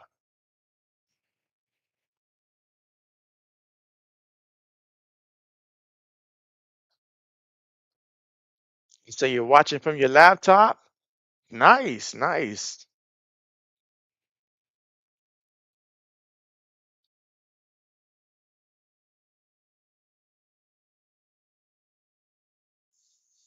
All right, 5 wide here for TCU. If they can just get a field goal out of this, they can reclaim the lead before halftime.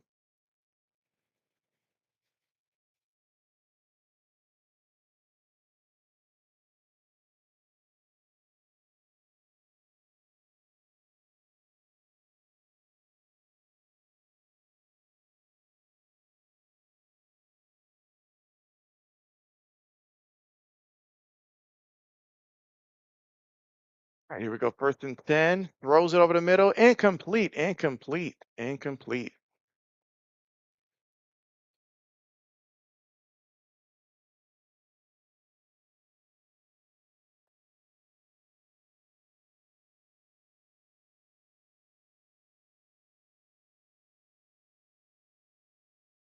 All right, so we got 43 seconds here before we reach halftime. Here it goes in motion. Craig throws it. Gets the completion to the back of the back foot in the back, doing the work. Excellent job just to take that one all the way to about the 48-yard line there. And if he had waited a second longer, he might have got nailed, which could have possibly caused a fumble because that defensive player was on him.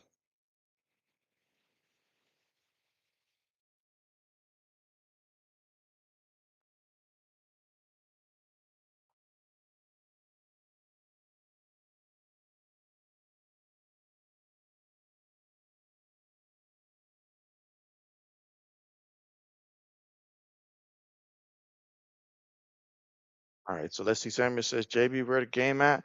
Yeah, so this game is being played, I believe. Is it in Dublin, if I'm not mistaken?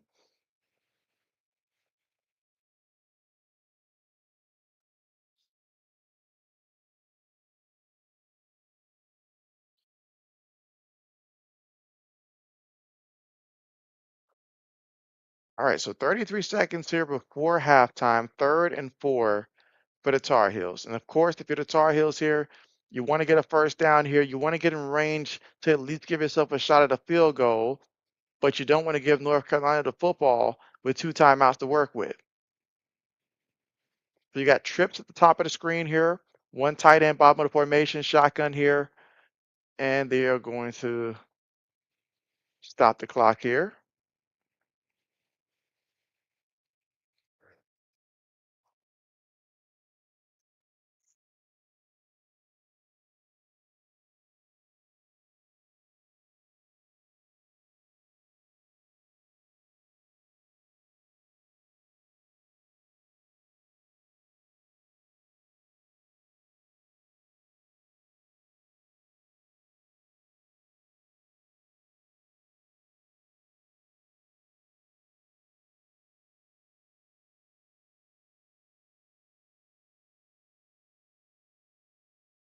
All right, so North Carolina called the timeout there. Want to make sure that they are prepared for the situation of 3rd and 4 and how important it is for them to prevent TCU from getting the first down.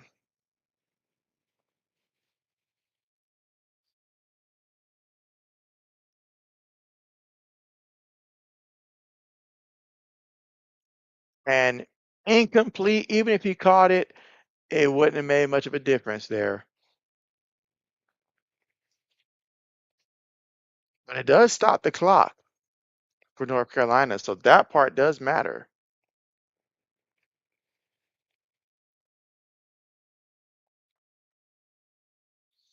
Oh man, TCU is probably thinking, man, we missed Josh Hoover badly.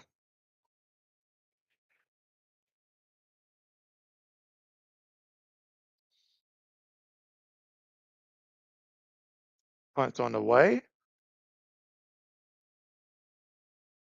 There is a flag.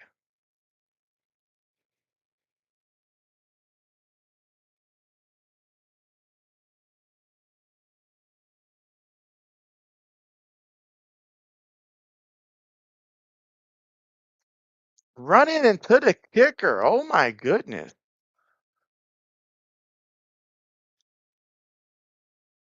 Now this is just, why would you do that?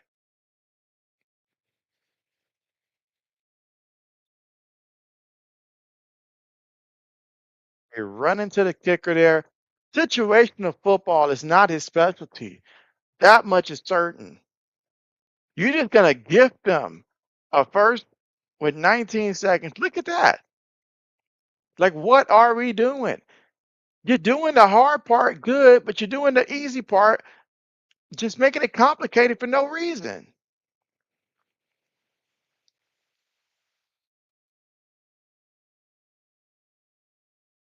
Throws it. Was that caught though? Was it really caught? But there is a flag.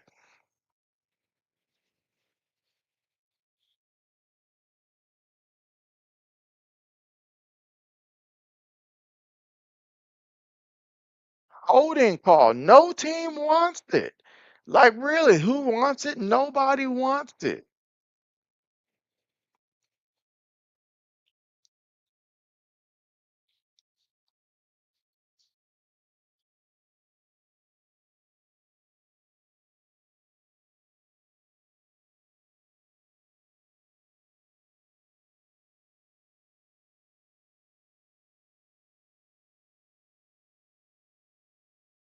And at this point, clock running,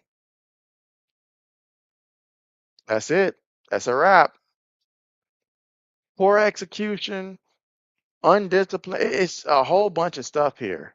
But we're at half now. So halftime, here we are. TCU will get the football first in the second half. TCU's claiming that they called a timeout. And if they did, then this needs to be looked at. But North Carolina's like, we're going to the locker room.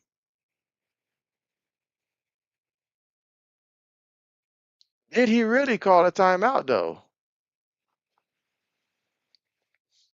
I see. My thoughts on the Patriots trade, to keep it a buck, I don't know who that guy is, Skinner, but the fact that we traded a seventh round pick in 2028 means we're just desperate for some depth. And I get it. Our third string running back, he's on IR, and we are concerned about our depth across whether it's at running back, especially in the secondary, Mike. We are so thin in that secondary. Also, edge rusher as well. We got a depth problem. So this is just our attempt to add a little bit of depth. But that's how I view it. That's how I view it. So, you know, what that was is that the move I would have made? Probably not, but we needed some depth. Yeah, Mike, I have no idea who that guy is. That's what irritated me. I'm like, I have no idea who that guy is. And I feel like there's a bunch of other backs that we could have probably just picked up that's about to be cut. Why trade for a guy like that that's not going to contribute at all? I don't understand. We've been making a lot of trades lately that's just been very irritating.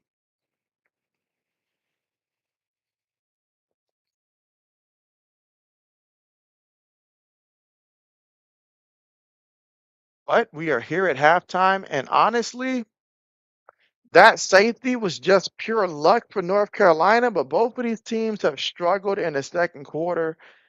First quarter gave us some hope. Second quarter took it all away. We'll see what the third quarter consists of. But man, look at here. Greg is holding back TCU right now. Like that part is eminent. Like 80 yards passing, 9 of 17. He just doesn't get it.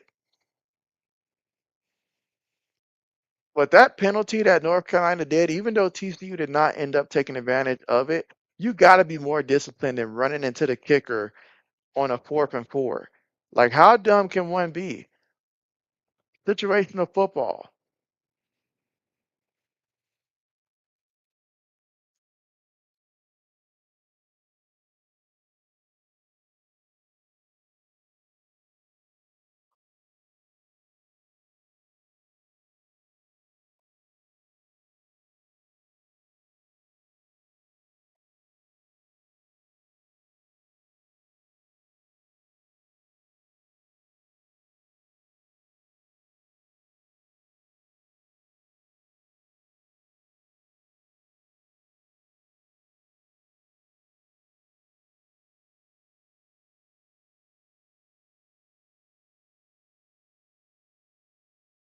And again, we are here at halftime.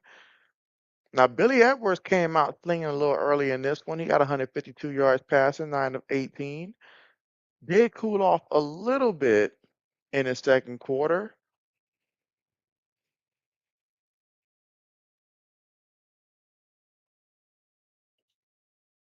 Let's see.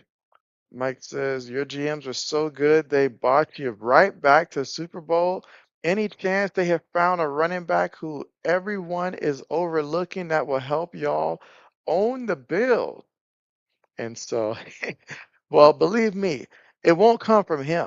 But if he can play a role, then hey, we will take that. We will take that. But you're right, they did build a team, but they are they are making JB feel very irritated because of the Christian Gonzalez situation. I'm like, make it work. Give this man his money. And it's irritating to me because I've seen Ty Law. I've seen Asante Samuels. I've seen Darrell Revis.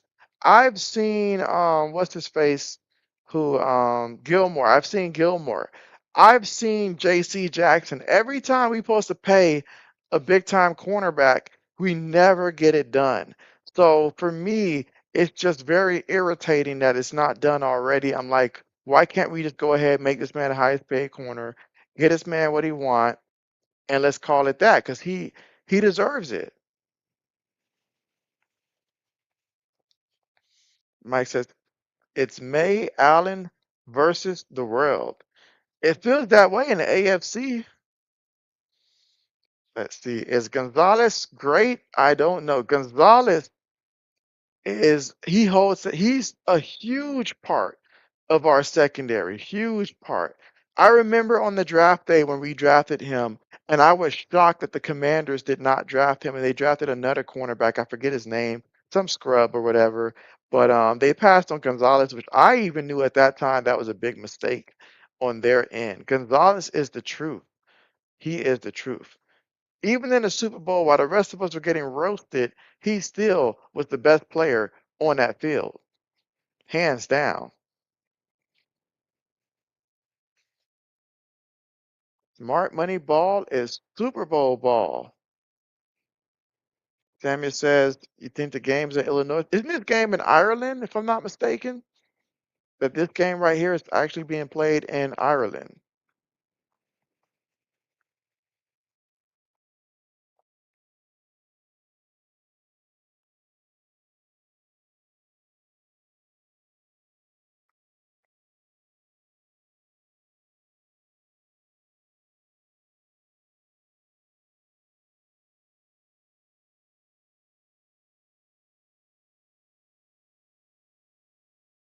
All right, and again, we're just waiting on the second half to start. But JB's gonna step away for a second, and then I'll be right back.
And JB is back.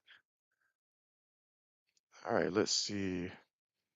Where did I leave off at? Mike says, when JB steps away, that's my cue to spam. Where is JB? Let's see. Mike says, Ohio State and LSU roster looks fire. LSU is a question of chemistry. Like when you add that many people, that much talent to a new culture and stuff like that, like I honestly don't know what to project from LSU. I got to look at their schedule in all honesty, but we're gonna find out real quick just how good this team is from the start. I have no doubt they've got the talent and stuff like that, and they can be a great team, but will it all come together fast? Is the only question. Does it come together fast? Like, does anybody think that LSU will actually win the SEC this year? Because that's tough. Because Georgia's there, of course. Texas, we already know people are high on Texas, so it's probably going to be one of those two teams most likely. Will they be better than Bama this upcoming year? We don't know for sure. So there's some questions about LSU just in terms of chemistry. And Mike says his love for college football is the highest ever. That makes JB smile right there. Because this is going to be a fun year right here, Mike. Because this year we have a lot of established quarterbacks, a lot of established players here. So this is one of those years in college football where it's like so much excitement. I mean, whether you're someone that believes in Indiana to repeat, you like where that program's going. They got Josh Hoover, former TCU quarterback, really good quarterback.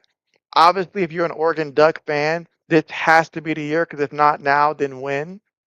If you're someone like Ohio State, you know that this is the most brutal schedule you've probably ever experienced as a fan.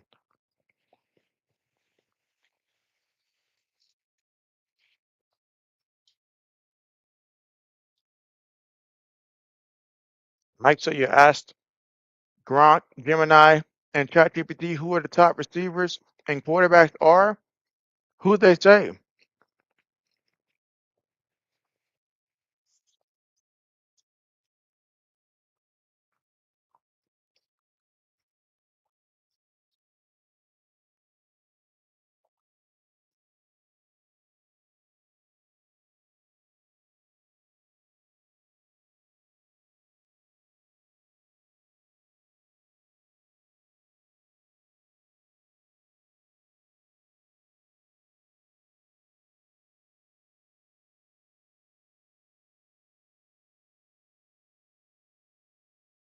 I say this now. Notre Dame's path is very simple. All they have to do is just finish in the top 12 and they are in. And with that schedule that they have this year, it's pretty much going to be a lock that they will finish in the top 12.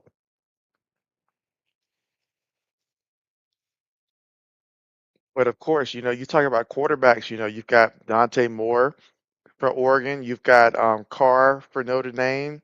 You already mentioned Stockton for UGA coming back, Julian Sand for Ohio State coming back.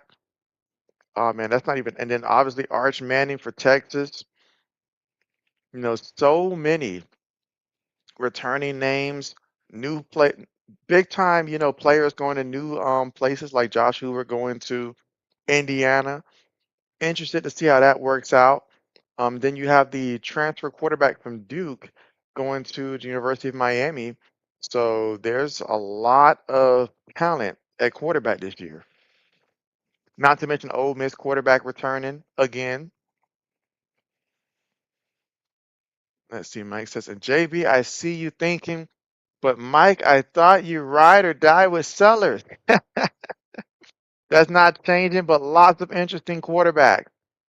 I mean, your boy Sellers, he's got to put it together this year. I haven't paid much attention to South Carolina in terms of the portal and stuff like that, but it's his job to put himself back on the map this year. Because last year we were thinking he was going to be a top quarterback selected, but obviously a lot happened. Let's see. Samuel says, you, JB, was like that Milo sweet tea color purple.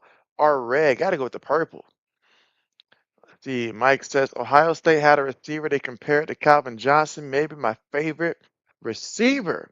Good old Calvin Johnson, who went to Georgia Tech. By the way, Georgia Tech's gonna be playing Colorado, I think Thursday. Yeah, I think they said Thursday.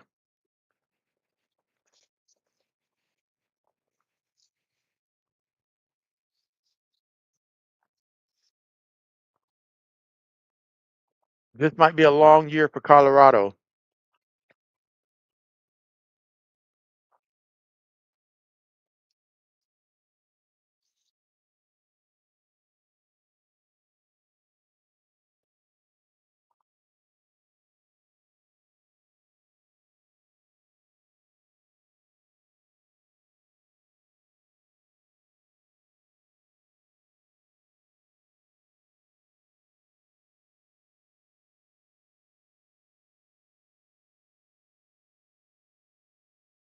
And again, we're at halftime.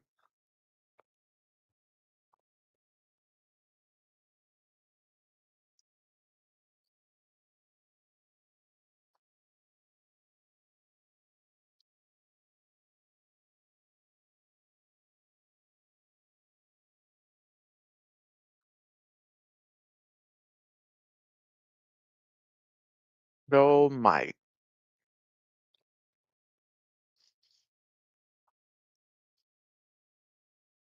What college football team, Mike, do you have the biggest question about in terms of whether they're going to be good or not? Or you're just unsure about that team and where they currently stand right now?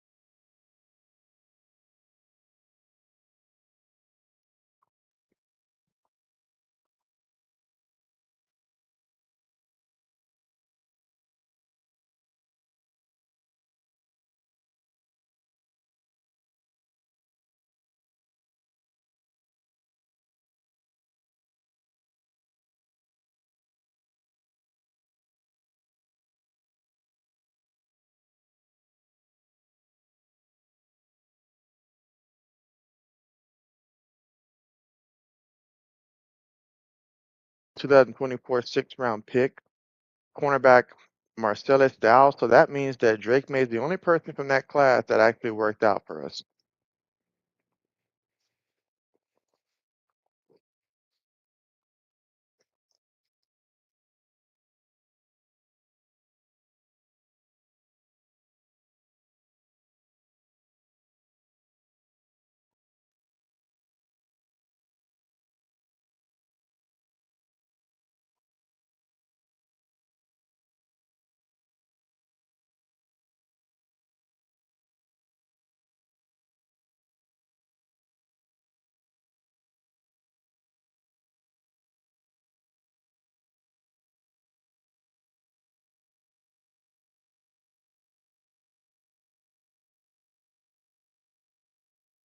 The So Mike said he read an article that said it's over Colorado. We watched Shador and Dude on Jacksonville ratings. It's over. Yeah, Shador and Travis. That was what people watched for. Like my brother was really tuned in to watch Colorado during those times, but now you can't get him to talk about Colorado.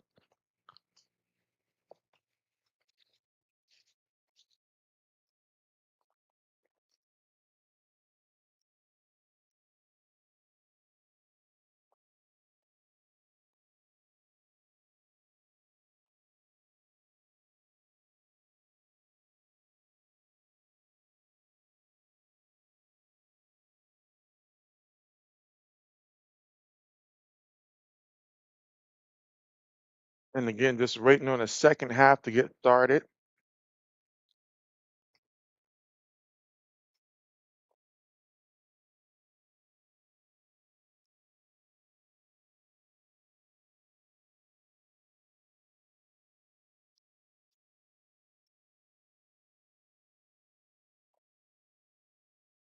Let's see, Mike says, shout out JC Horn Jr. You need more reps.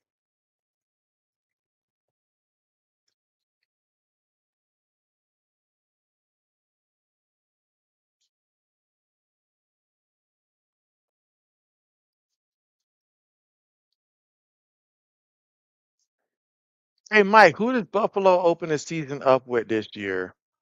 I'm trying to think. Do you guys open up with the Steelers or someone else? Or is it the Houston Texans this year?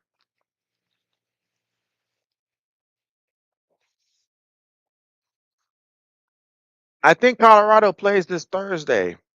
Let me double check that real quick.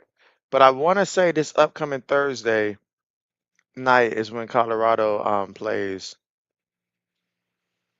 if I'm not mistaken. I could be mistaken. Yeah, yeah, they play this Thursday. I am more likely to watch West Georgia versus Kennesaw State, perhaps.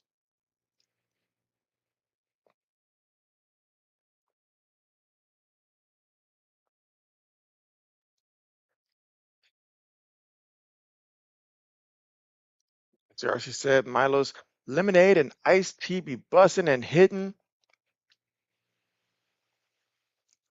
You said you're gonna buy me some at Walmart, Samuel? Said you're gonna buy some for JB. Okay. JB will take that. All right, kickoff on the way. Second half is now started.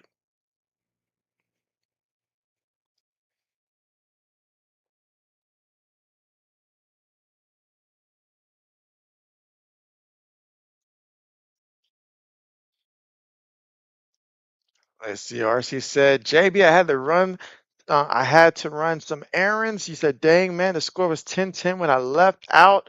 It's still close. Yeah. I mean, other than a mistake on the punt unit's part to where it ended up in a safety, nothing else has really happened scoring wise. It is 12-10. Tar Heels on top. So Samuel said, you crazy, JB. It's like, I'm just saying, Samuel, if you're going to get it for JB, I'm just saying. I hand to the running back here off the left side, and he's going to get back to the line of scrimmage here. Second down coming up.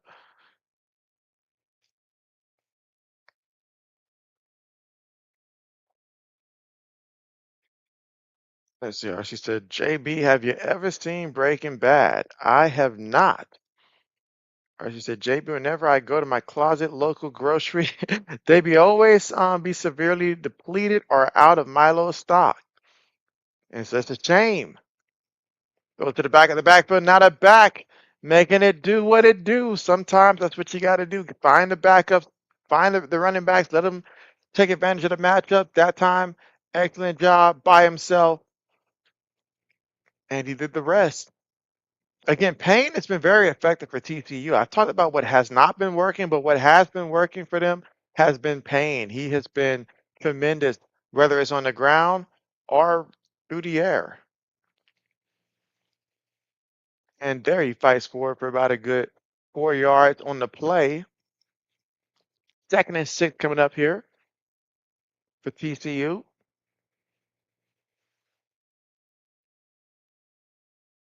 Arson said he's been bad and breaking a lot. Oh man, tell me this, RC. Like, how's just everything going, man? Like, how's life treating you, RC? We're second and 6, two receivers top of the screen here. Gonna hand it to the back. Oh man, look at all them tar hits in the backfield, but it matters not. When you've got speed, you can succeed. And he turned that into a 4 yard gain. I thought he was gonna lose 2 yards, but he ended up picking up 4 yards. Right, he said, drop me in. Let me see. It says, drop me into every conversation and I'll find my way. It's either that or I'm nosy. I feel you. I feel you. And so now JB stand on Sesame Street. That's where I'm at, Sesame Street. Be over there splitting rent with Oscar. All right, hands it to the back again, and another first down. If TCU can stick with this formula here, it may pay off for him. That's clearly the adjustment here. Like, hey, let's let Payne do his thing, get him involved. Let's see, RC said, that's okay. I'm not saying watch it, but there is a part where a guy tries to supply and gets excited. I was that excited when I tried a Carolina burger the other day. A Carolina burger. Oh, but there's a penalty on sportsmanlike conduct. That's one way to derail a drive. And right now, TCU has got to be feeling that they're getting the short end of the stick right now. Or she said, it's a full speed roller coaster. That is what life is, JB. And when the ride stopped, I'm upset. It had my heart in my shoes. That is how roller coasters made me feel.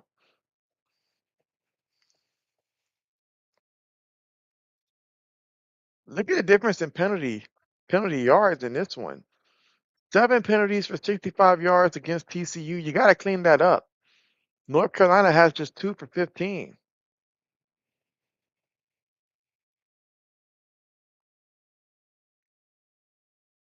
Archie said that was Mike talking, typing, not me.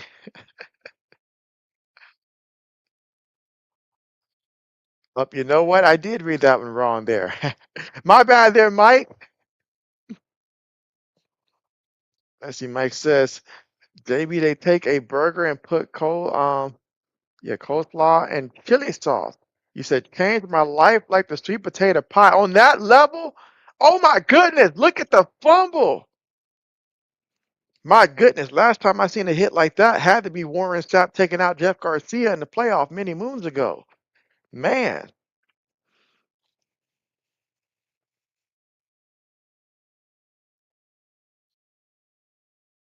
now what happened here? Because these linemen don't move. Look, what is 56 doing? Look at him. Look at him. That's your tackle. That's your left tackle. Look at him. And he's over there step by step, heart to heart. Won't lift the hand out or nothing, bruh. He can't be that slow. He just can't be that slow. What does he think the guy was going to do? Run straight to him?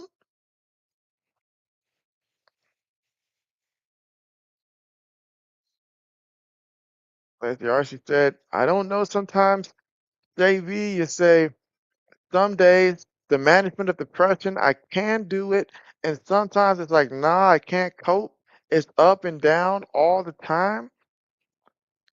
I'm hoping that there's more up days than down days, RC, but we all feel it. We all feel it. And how's the family? Let's see, Black Medicine says this isn't it. The line isn't helping out Craig the egg. Craig the egg. These linemen aren't moving though. They're not extending their arms. They're just flailing away at the air. But 2nd and 3 for the Tar Heels with a real chance here if they can take advantage.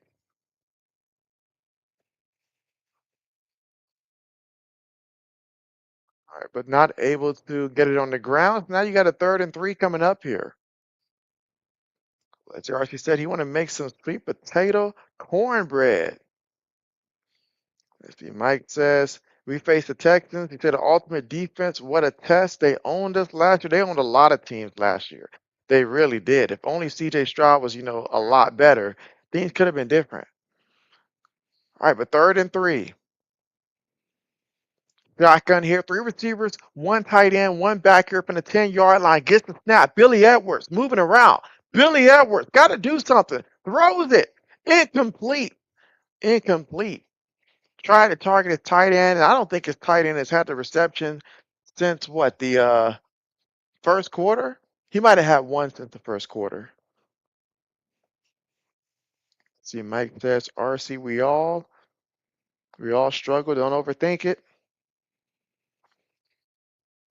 And that was a big opportunity. North Carolina was handed yet another gift, but they were unable to capitalize with a touchdown. Let's see if they can turn this into a field goal here.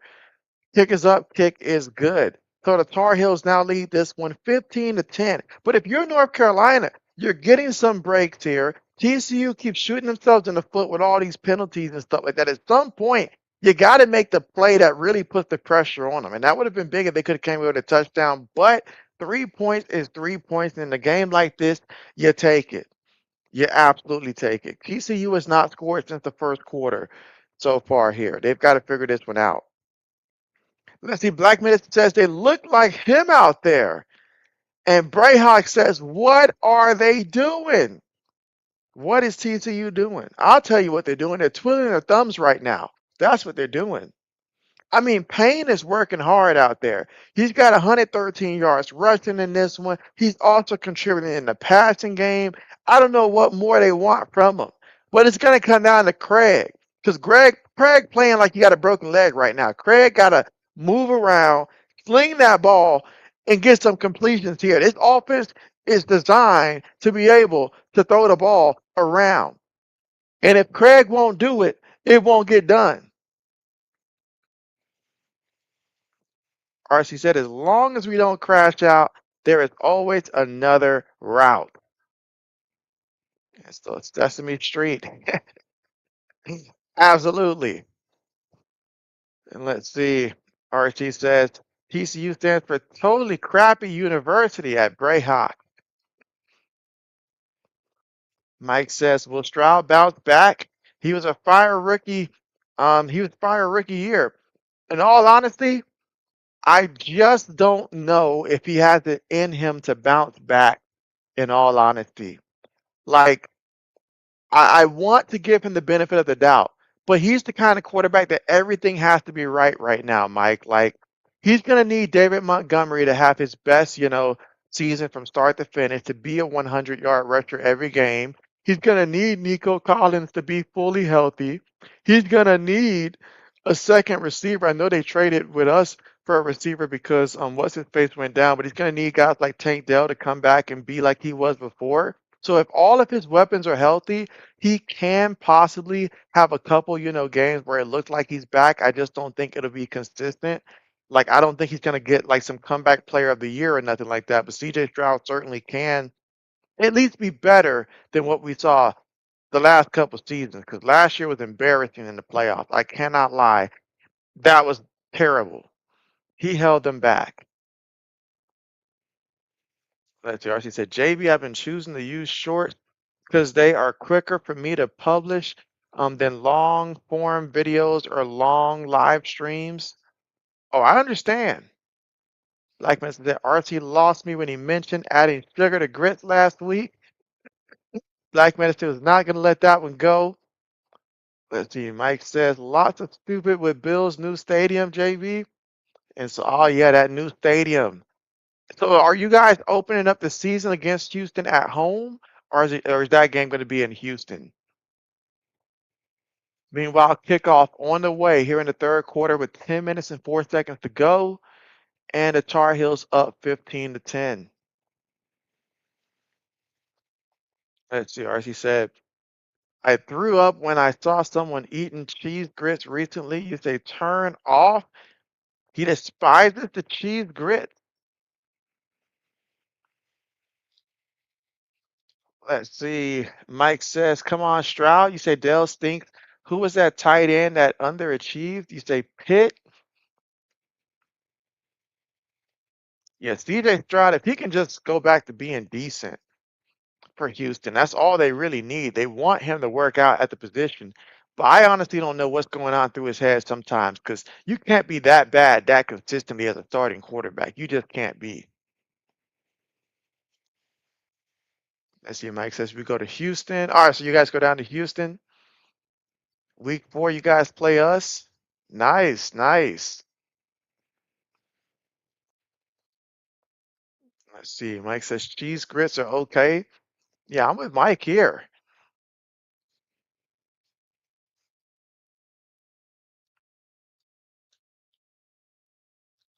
All right, and again, right now, TCU trailing by 5 points here, 15-10 here in the third quarter with 10:04 to go.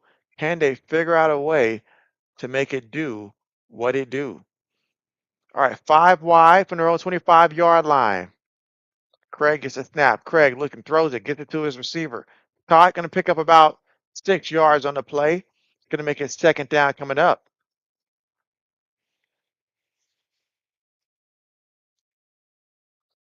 Team Mike says, well, this is complete make or break season from Jekyll and Hyde, Bryce Young. Meanwhile, they're going to run the ball. Probably picks up about a good 2 yards in the carry. Third down coming up here. Third and short.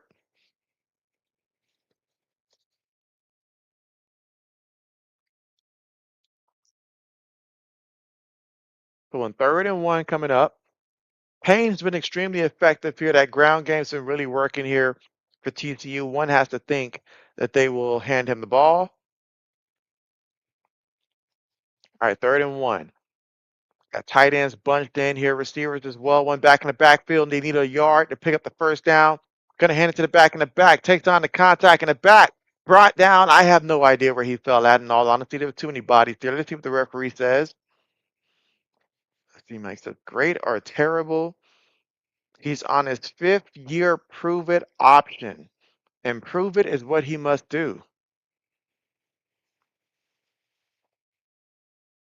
But for me, it's about being consistent. He can't have another year where he starts off slow and then towards the end of the season starts playing better. And they were just in a weak division that they were able to actually win it last year. No, he's got to show me from start to finish. Craig, oh my goodness, Craig brought down by the leg. My goodness.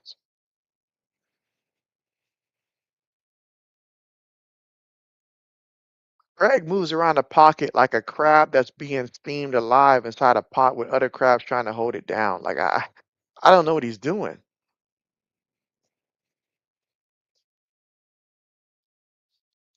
Let's see, Mike says we were excited when Panthers signed teammate Mechie, but poor preseason. But hope he makes it. Meanwhile, Craig on the move. Craig throws it. Gets the completion. Oh man, I thought the DB had a chance at that one there, but excellent job getting it to Small. Let's see, RC says, how's this game going for me personally? Personally, I enjoyed the first quarter a lot. Second quarter was a little tougher now. And so now that the offenses aren't moving the ball and such, but I'm still enjoying it though. I'm still enjoying it.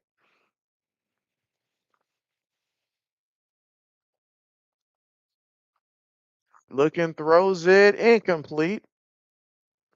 See, Mike says, Eagles cutting camp hero Carson Steele.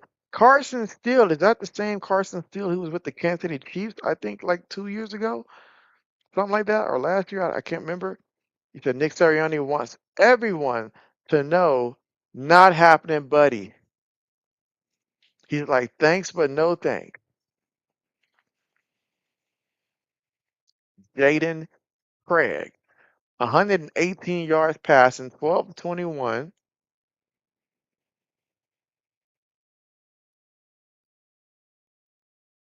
Hands it to the back, and the back picks up a yard and a carry. Third down coming up here in the third quarter with 7 minutes to go here in the third quarter. Again, Tar Heels up 15-10, and a good opportunity here for the Tar Heels if you can get a stop to get the football back.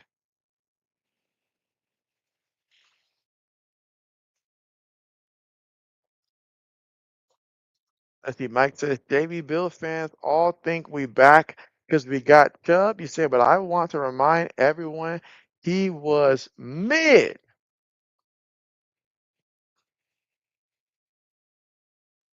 All right, 3rd and 9. And once again, Craig, oh my goodness. Craig. Not his fault, though. The offensive line ain't blocking a soul right now. They really are not.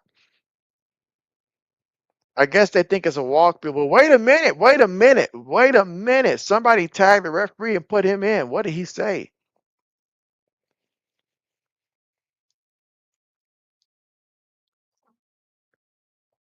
Oh, insult to injury. Insult to injury. Intentional grounding.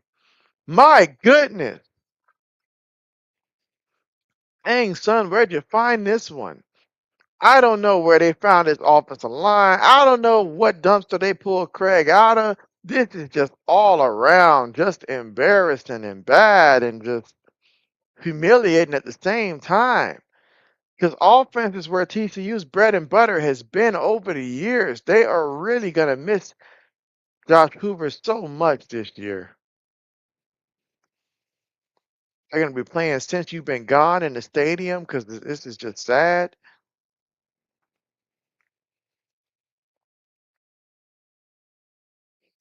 Oh yeah, for the next stream though, the next stream I do it will definitely be college football because there won't be no NFL until the first official NFL game of the Patriots and the Seahawks.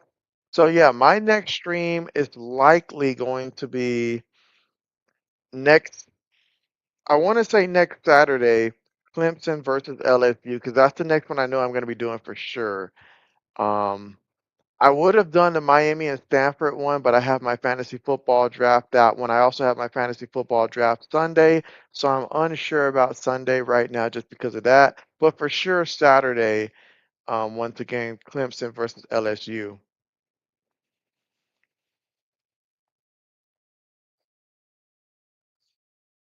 You might says Bill's camp hero was Ian Wheeler. I know better to get my hopes up. Who was on the Patriots Elite Camp Hero list would be great. And I feel like for us, our camp heroes have been honestly, we traded away our camp hero already. Because that's what Kayshon Boutte was essentially. Because like early on when we first traded for AJ Brown, Drake May's chemistry was with Kayshon Boutte. Like that was very evident that he was, like that. So aside from him, someone that's still on the team would be Kyle Williams. Kyle Williams is probably the next guy up, another receiver.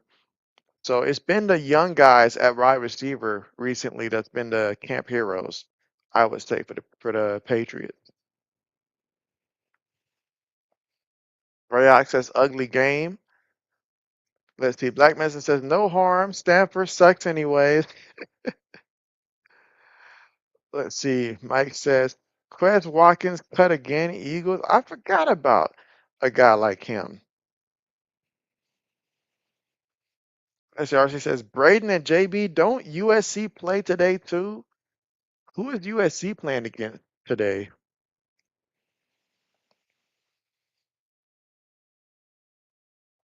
I've got to look and see. Because I feel like when USC plays next week, I know they play Fresno State, but I'm trying to see who would they play today if they're playing.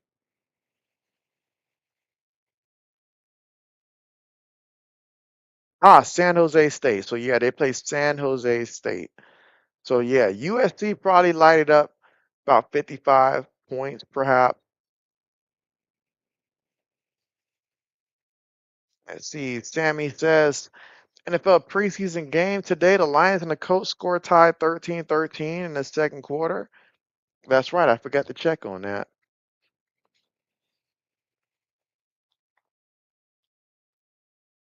Greyhawk says yes, they do.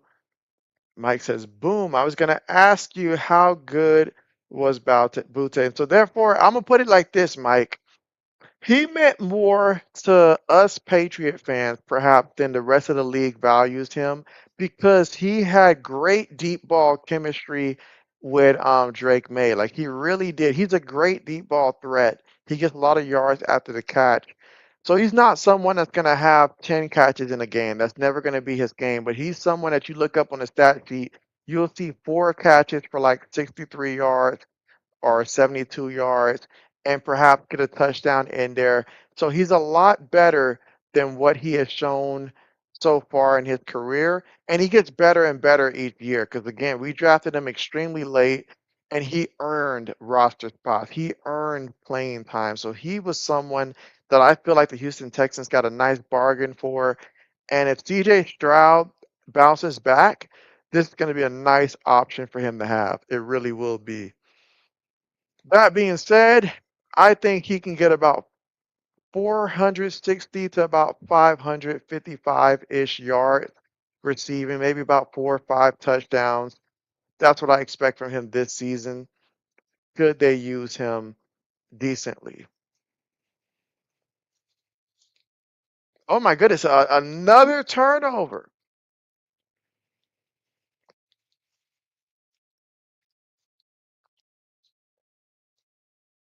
Man, Bill Belichick is about to really start beating these kids with a tablet or something. I mean, this is another fumble. What is going on? Look at that. I mean, the ball is just bouncing on the floor. I mean, this is bad.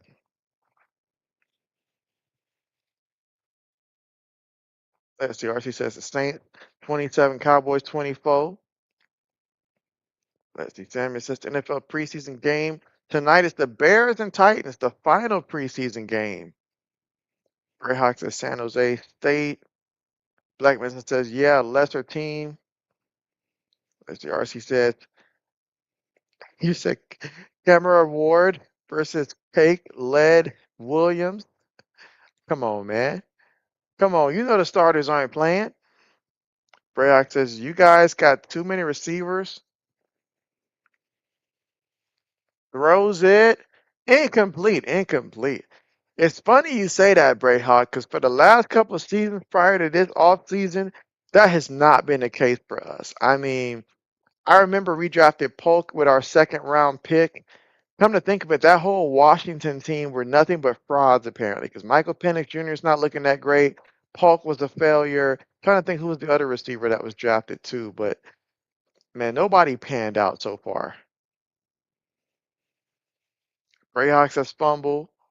Fourth for the game. Is it really the fourth for the game? I feel like that's more like maybe the third. Draw play. Picks up about 2 yards on the carry. 2, 3 yards. Third down coming up.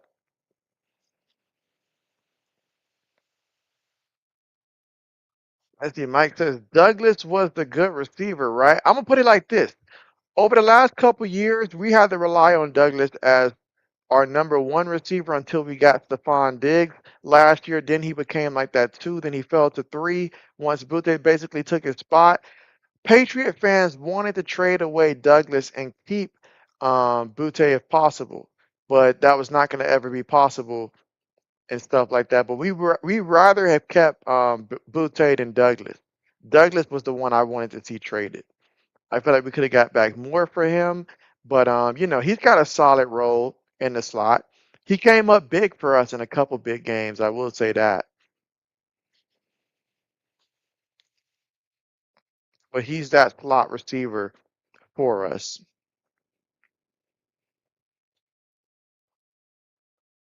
Let's see. Mike says Spencer Rattler situation, JB. Spencer Rattler is fighting for his NFL career silently, and nobody's talking about this man.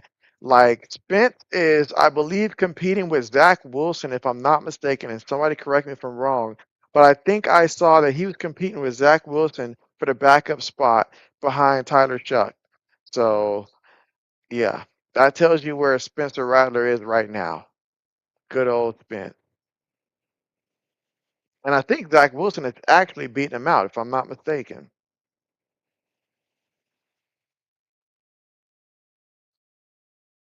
All right, so we got 2nd and 5 coming up here in the third quarter, about 3 minutes and 45 seconds to go. Again, TCU trailing 15-10, but right now TCU in the red zone.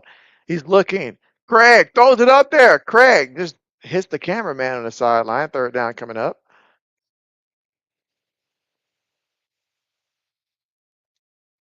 Greyhawk says, oh, what a hit. Let's see. Mike says, friendly reminder, please thumbs up our guy. Appreciate that there, Mike. Let's see. Brayhawk says, Roma Doomsday and Jalen McMillan. Those are going to be your guys you draft this year in fantasy football. Jeremy says, hey everyone, live chat. Y'all was JB gonna live? Nope, no, no, no, nope. Samuel, I see what you're trying to do. You said Polk is retired. Yeah, thankfully. Let's see. Black Mason says, finally, TCU can barely move the ball. They really have struggled to move this ball. Let's see. Brayhawk says, Ed Small having a nice game. He's got what? 7 catches for 55 yards so far in this one. Brayhawk says, Rattler's getting traded. To who? And how y'all feel about JJ McCarthy? Like how y'all feel about that situation in Minnesota? He goes from competing for the starting quarterback job to competing for the backup job to essentially being the third string, who knows, maybe even getting cut. The Brayhawk says too high. Again, 3rd and 5 coming up. Meanwhile, Sammy says, playing a joke on JB. Yeah, you might confuse somebody there, Samuel. Mike says, poor Polk. You say, tough story. Hope he got a bag. Hope it wasn't that big a bag. He didn't do nothing to earn that bag. That's robbery right there, what he did. He duped us out of a 2nd-round pick. Him and that Javon Baker dude. Oh, short pass, but no. Oh my goodness. No. What's number 16? Yeah, Bryson said no way. He said you'll get the catch, but you won't get the first. So now we got decisions to be made here. 4th and 1 here in the 3rd quarter. 3 minutes and 18 seconds. You're down by 5 points. Everything that could go wrong has gone wrong for you every time you try to do something. But they're going to roll the dice. They're going to pull a Dan Campbell here. We want to see the tush push. Like Medicine says, go for it. Greyhawk says, big tackle. And he's right. Oh my goodness. Oh my goodness. Wow. Rejected.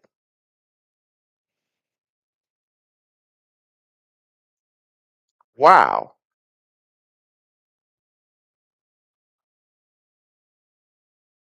Let's take another look at this. This offensive line can't pass block, can't run block, and then you go for it just like that. That's why you kick the field goal. My, my, my. Let's see. Mike says, tough question. Top backup quarterback. Your former Patriot quarterback?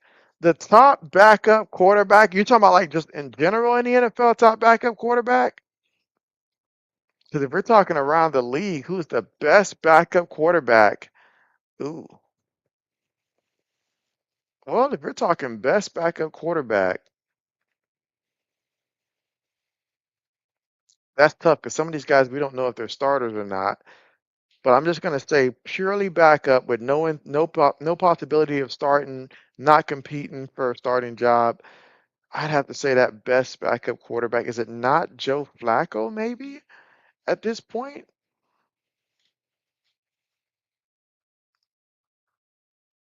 Greyhawk told him to go for it.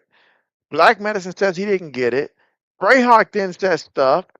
Mike says there was a few years Patriots got real cute and they were wrong. Dead wrong. Dead wrong. Greyhawk says he's shocked. He's flabbergasted right now. Black Medicine says I regret picking the ad ran male and female college to win this. You say gotta prefer older names for these colleges. Let's see. Black Medicine says Money Mac Jones. Mac Jones is certainly an option there. Certainly an option. I feel like Mac Jones specifically for San Francisco because when he was a backup for the Jaguars, it didn't look that great. But yeah, down there in San Francisco, absolutely. But some people say San Francisco is all about the system as opposed to the quarterback itself. Perhaps.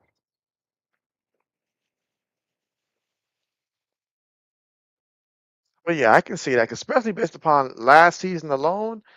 Absolutely.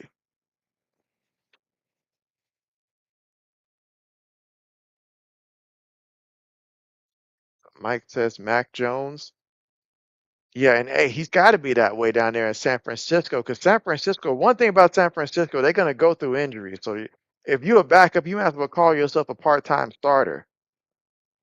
Speaking of San Francisco, how about that man pretending to be a San Francisco football player and scamming all them women out of money, over $1 million somehow because they truly believed that he was an NFL player? That's crazy.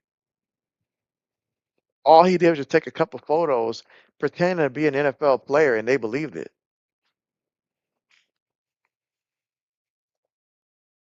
So Samuel says he's going to be going live and he's going to stream the San Jose State versus USC game start time 2 p.m. Central Time.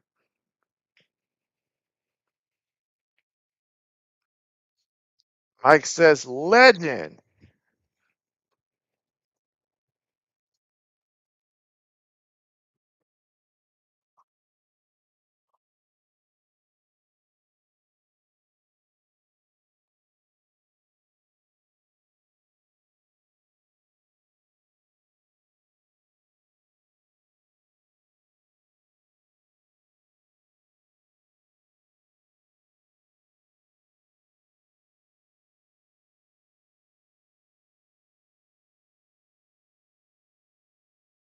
And again, here in the third quarter with 2 minutes and 56 seconds to go, Tar Heels with the football after the big stop.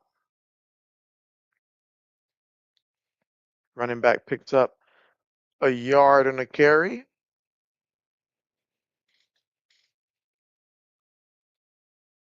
See, Mike says gold diggers identified. Yes.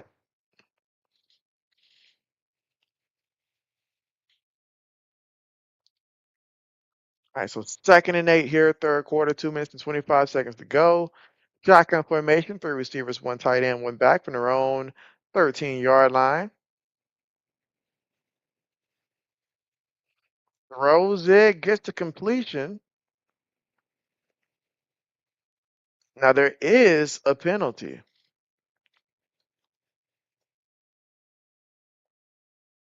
And again, Samuel says the NCAA college game today, the next game he's going to live stream is San Jose State versus USC. So we're not going to want to miss it, guys. Samuel's going to be going live for that one, doing his own play-by-play. Believe it.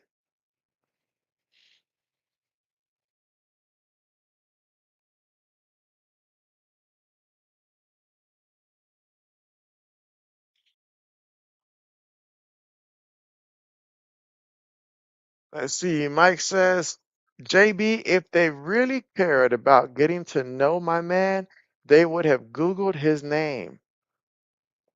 That's true. That is true. That is true. All they saw was a little bit of photoshopped photos, and they were convinced. Oh my goodness.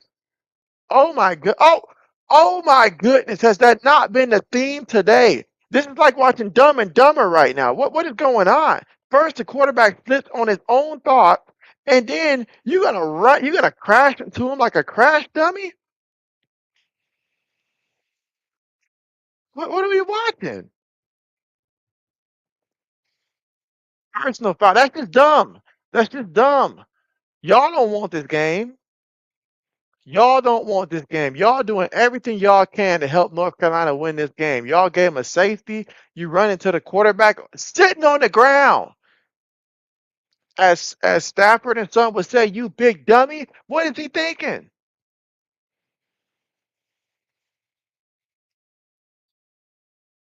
Sammy says, no life. Oh man. Ray Hawk says, bruh. Says, what are you doing? He's down. 1st and 10. Throws it. Incomplete.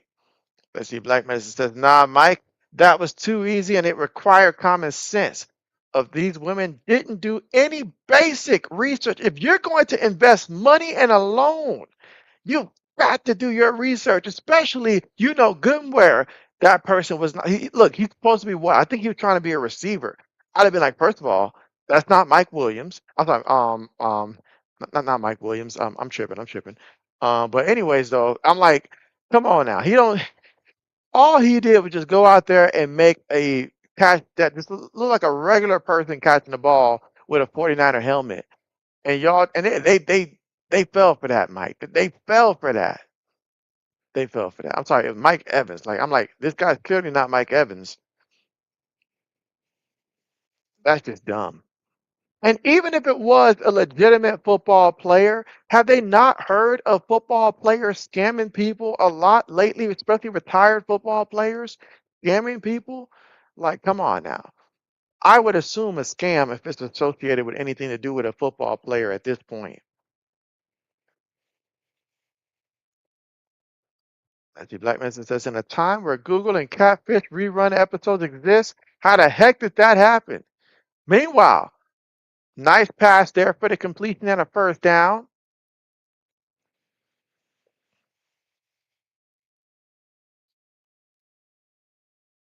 TCU for to learn. You don't just keep giving a team like North Carolina this many opportunities to just continuously move the ball and don't think that at some point they're going to catch in. Like at some point, you keep giving them chances, they will take advantage of it. Let's see, Mike says, shout out Black Medicine. Samuel says, let's go. Come on, North Carolina.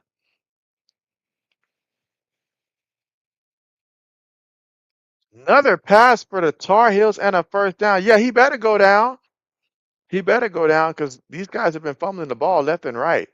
But that's the end of the third quarter. So at the end of three quarters, the score, North Carolina 15, TCU 10. Black Medicine says, Samuel, you're cheering for the wrong team. Hey Samuel, did you do your weekly picks prior to this game?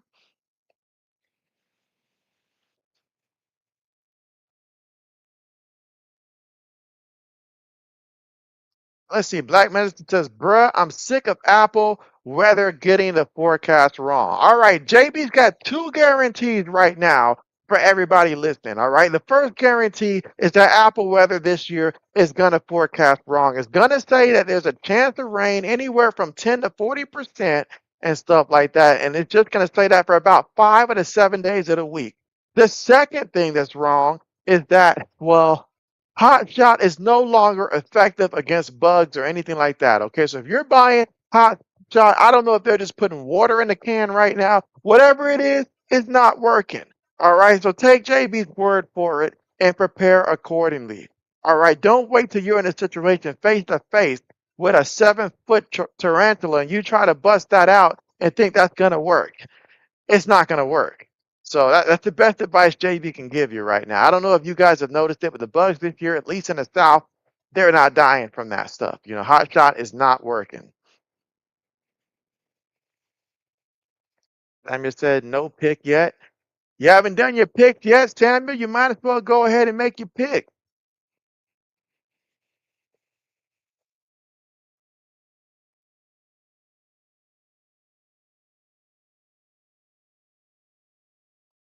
Let's see. Brayhawk says, Apple weather is accurate with temperature, but not when it comes to rain.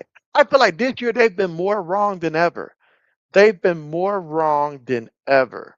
I'm telling you.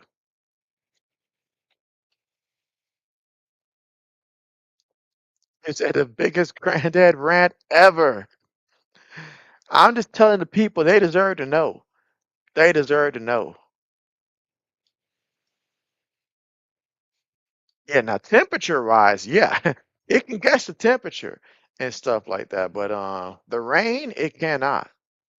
It cannot. Let's see, Samuel says how to pick, and so yeah, so Samuel, you got to go on once you sign into the app and stuff like that, you should see if you go to college football, you should be able to find pick'ems there. So you should either see pick'ems or college football, but click on either one, and it'll take you to like week 0 and then week 1 to make your picks for college football and also the NFL as well. So just click on those. Let's see, Bray Hawk says that JB having a boomer moment. So I'm just saying the people deserve to know the truth. And JB brings the truth.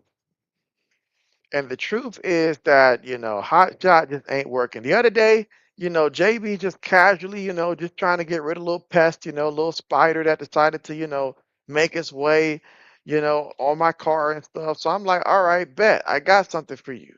So I try to attack the spider, and I kid you not, this spider just shakes off like all the Hot Shot that says specifically it kills spiders, it kills ants, blah, blah, blah. So I'm like, wait a minute. So I'm just saying, like they used to work. If you go back 3 years ago, it was effective. But now these man, you spray a roach and a roach it'll keep going. It'll shake it off. Like it ain't killing nothing these days unless you just basically drowning it in the hot shot. It's just not working. Samuel says, "Okay, thank you, JB. Anytime." Black Minister says, is anybody trying out the college football fantasy league stuff? Good question. If anybody has, let me know how this experience goes. But I feel like I was just going to see how everybody else's experience goes this year. 'Cause it was a little too late when they started advertising the college football fantasy. Like it was already time. Meanwhile, short pass to the receiver. All right, he's going to be about 2 yards shy of that first down marker.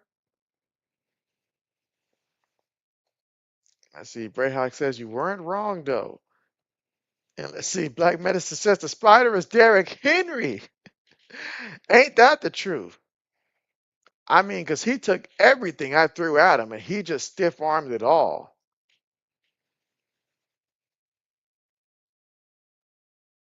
All right, 2nd and 3.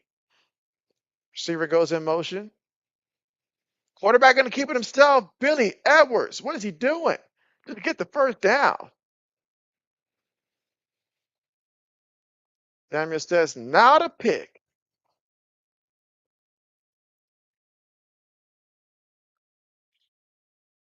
Samuel says he's got Mississippi State going to the championship. He says he may or may not have played a little rager that says Mississippi State winning it all. I mean, you put $20 on Mississippi State, you might can win 20K if they were to win the championship. All right, but from the 20, Billy Edwards moving around, brought down for the sack, made him Billy bounce off the ground. I see Black Medicine says New Orleans style fried catfish and shrimp. Also fried some okra, and I don't have an appetite at all. All that work you did, you set the stage wonderfully right there. But now you're telling me you just can't finish the deal here. You refuse to move across that first down marker right now. What is it good for? All right, 13 minutes left to go here in the fourth quarter here in our college football game. Current drive here for the Tar Heels, 10 plays, 68 yards, over 5 minutes in terms of time possession off the clock, and the Tar Heels decide to call the timeout.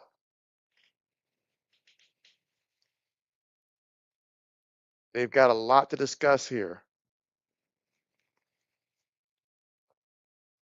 Again, Bill Belichick coaching for his coaching career right now. Grayhawk says sacked.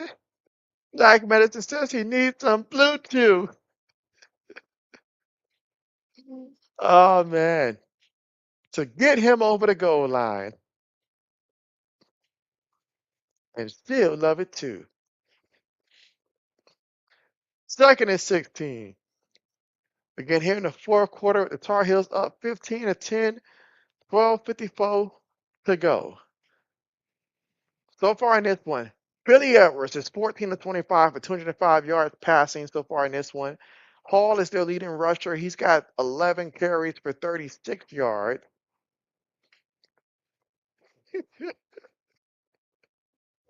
Oh yeah. Now that brings back some memories from the old classic throwback commercials. All right, 2nd and 16 here. One back in the backfield. Gonna throw it to the back here. And the back, oh man, all he sees is purple in front of him. Good job just turning that into a 1 yard pickup.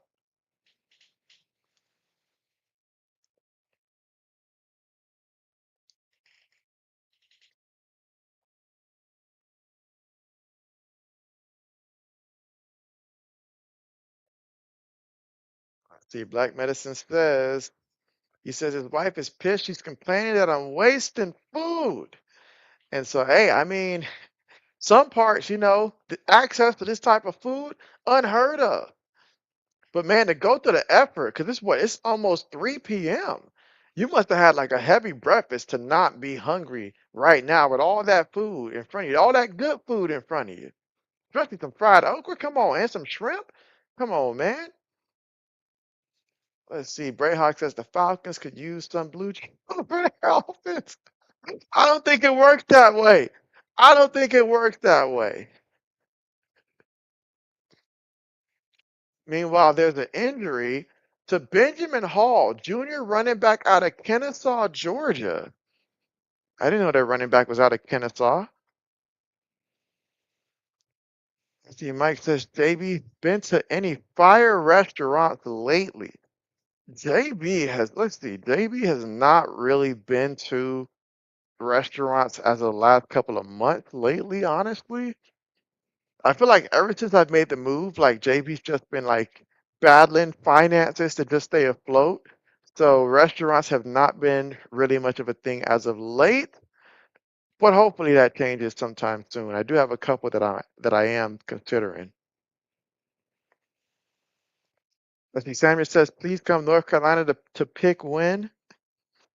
And let's see, Black Medicine says, shove it, Brayhawk. Let's see, Mike says, Black Medicine, don't waste food. Let's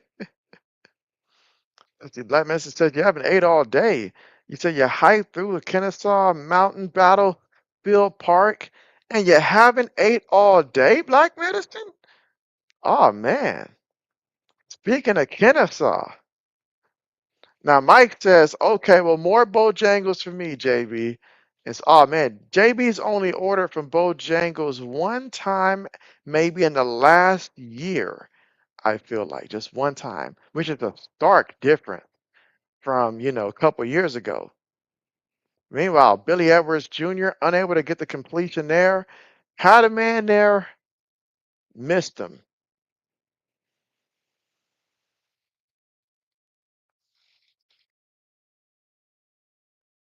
Just missed him. Like when it says, Mike, I usually wouldn't, but I'm going to have to give it to my friend of mine if we don't eat it. He's not as blessed as JV is.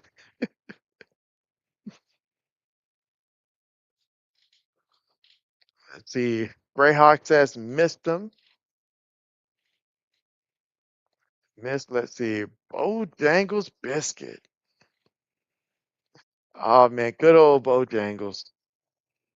Let's see. Last place that JB's ordered from is probably Captain D's, if I'm not mistaken.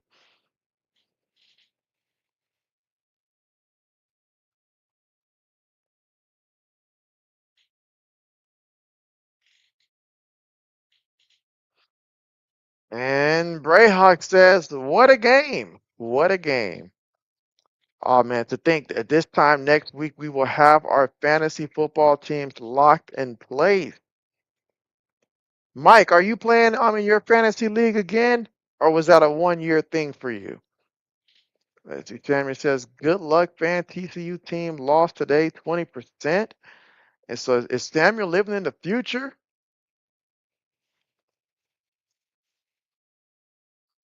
See, Mike says, oh man, Bojangle biscuits of there. Oh yes.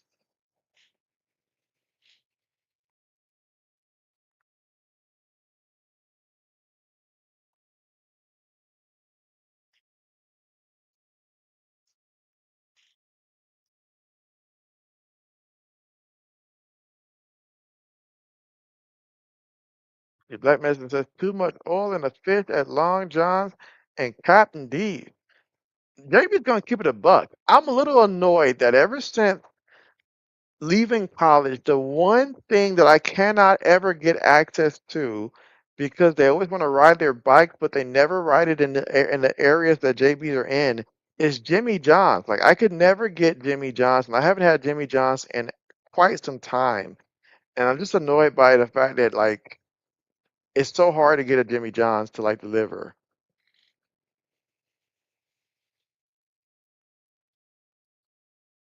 See, Samuel says,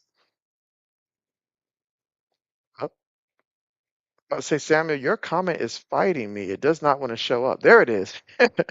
It says, let's see. You have Bojangles where at Jackson, Mississippi? So you got a Bojangles down there? Nice, nice, nice. Like Mrs. said, I'd fight in Ukraine if they'd promised me lifetime Bojangles biscuit.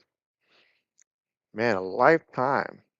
Matter of fact, that brings up an interesting thing. You guys tell me in the comment section if you guys could have a lifetime all you can eat for free at any any fast food place of your choice, what would you choose?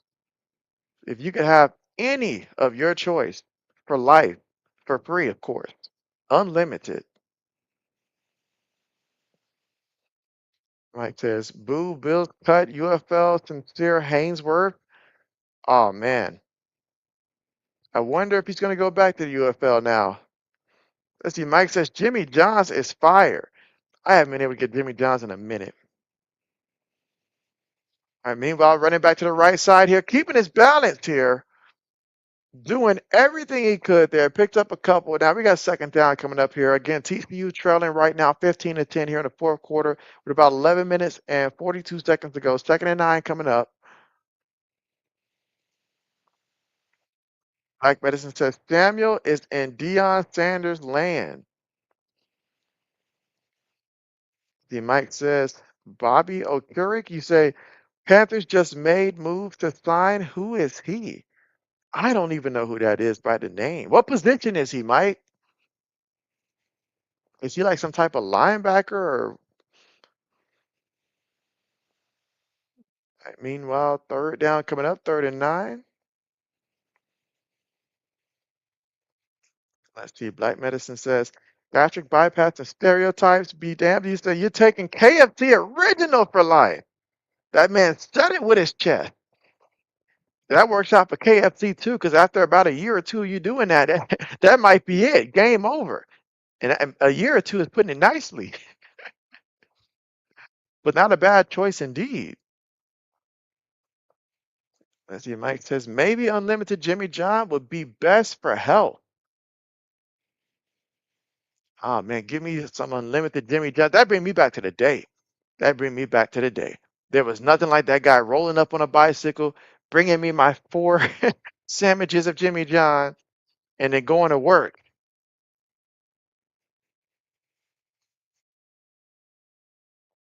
'Cause I'll take a Jimmy John's any day over a Jersey Mike. I mean, Jersey Mike was not hitting for me.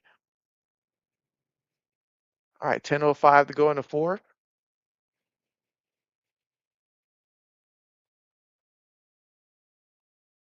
Craig throws it. It's the completion. Craig throws the ball as if he's Jamel McGee or something like that. Like he just throws it kind of awkward. And let's see, Black Medicine says that's also true. Yeah, so it would work out for them.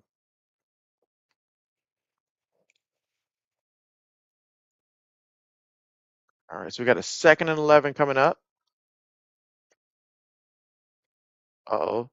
Sammy's getting a little nervous right now.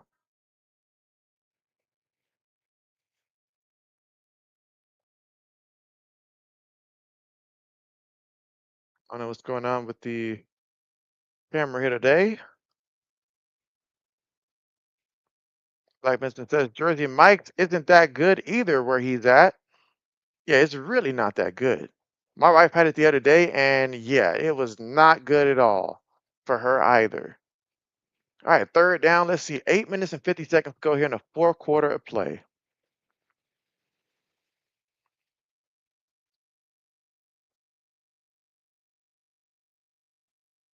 Mike says KFC is legendary as category if we are talking original recipe. You say that the Mooka 11 Carnell 11 herbs and spices. Meanwhile, running back doing all he can to try to shoulder the load here.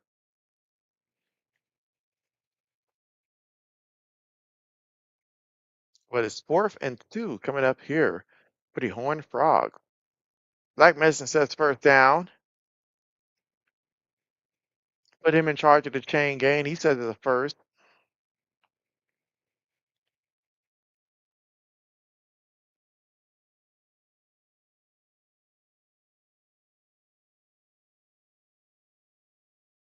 All right, so fourth and 2.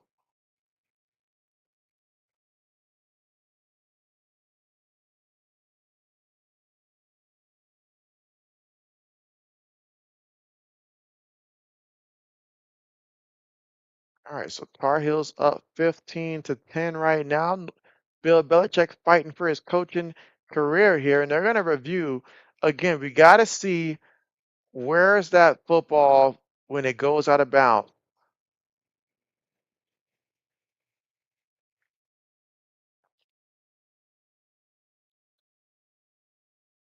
Brayhawk says that he got that. So Brayhawk believes, Black Medicine believes. Samuel says, hey, North Carolina, please stop TCU. See, Mike says, if you try to outdo KFC original recipe, potatoes and gravy, coleslaw and biscuits and honey, it's over. He says, game over. Greyhawk says, Samuel doesn't believe. He doesn't believe.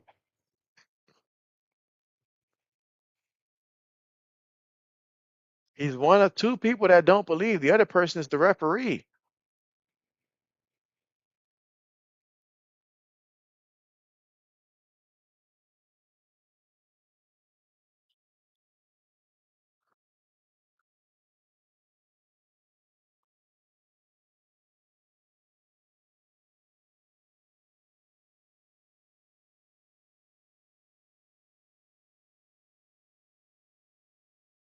Have I ever heard of Zaxby's? Oh yeah, oh yeah. JB. Now I'll get Zaxby's occasionally. I will because I love the cheese curd for Zaxby's. Like JB is a huge cheese curd person, and so yeah. So JB will get him some Zaxby's from time to time. Give me a little boneless chicken, some fries.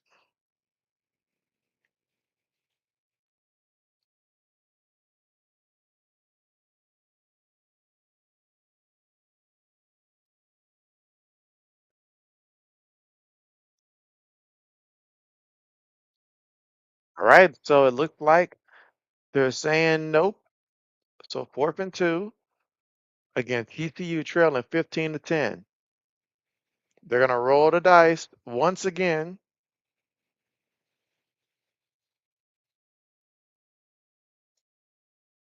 I see Mike says we need to redo our game category because Zaxby's wings are great.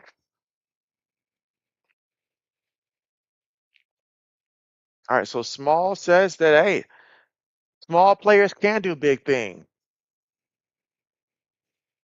Blackman says, Mike, we are from Georgia. Zaxby's is part of the graduation requirement. It is the prerequisite for that. And then early life, you need somewhere to go for a date. You don't want to go to Applebee's. Zaxby's is the name of the game. Zaxby's, Cookout, those types of restaurants are the staples around here. Let's see, Mike says Zaxby's game of the week is right under Papa John. Can't forget our Bojangles game too. Let's see, Samuel says, oh no. He says, why, oh why, thou North Carolina, why do thou not play of defense anymore? 2nd and 10 for the TCU. Another run play, and he's going to pick up about 3 yards in the carry before they stop his forward progress.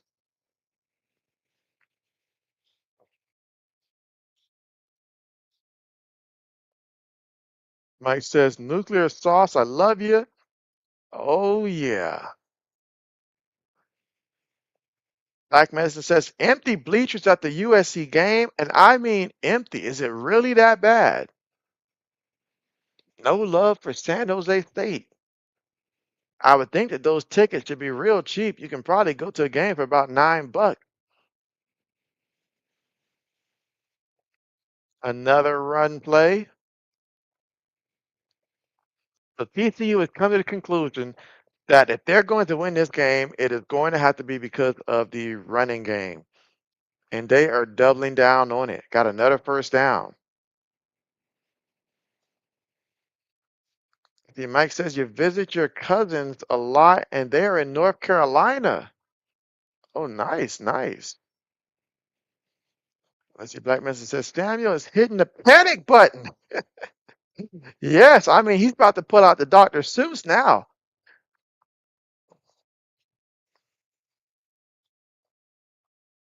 See, Mike says he needs to make a trip to Uptown Atlanta or Hotlanta, as they say.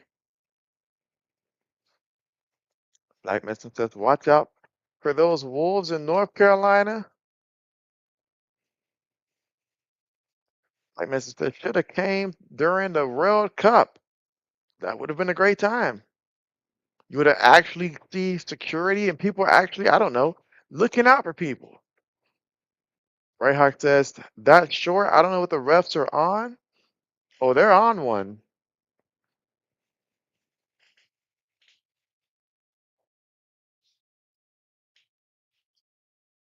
But again, we are now on another commercial.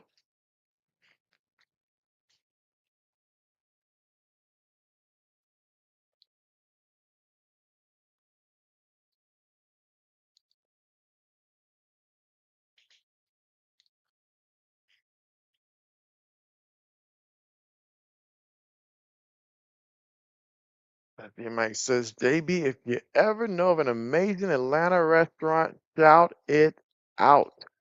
So I'm gonna have to rely on Black Medicine for some stuff like that. But if you're ever looking for a couple Asian restaurants there, we might can point you in that direction now.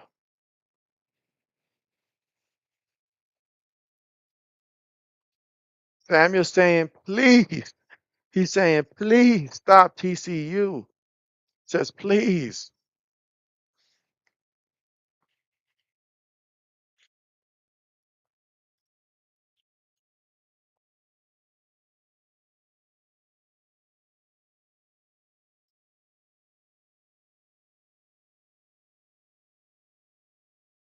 I tell you what, if Stanford messes around and let Hawaii beat them later on tonight, look out. Or if New Mexico State messes around and beats up Florida State, that would not be funny.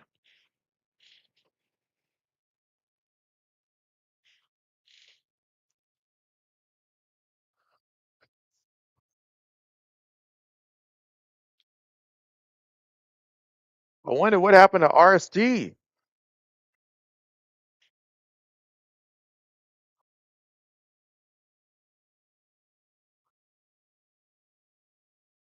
And Samuel says that his live stream is starting right now for San Jose State versus USC.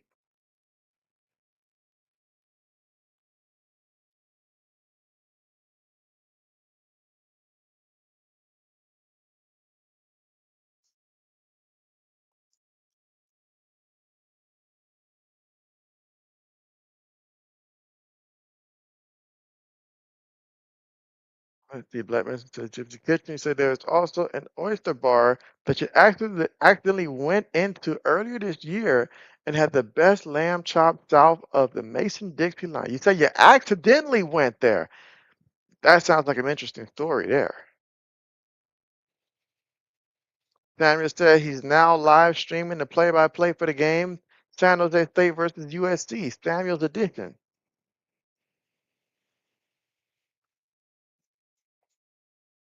And gets back to the line of scrimmage.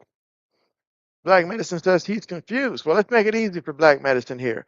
So Samuel earlier in the stream agreed to do a play-by-play in which the San Jose State versus USC game. So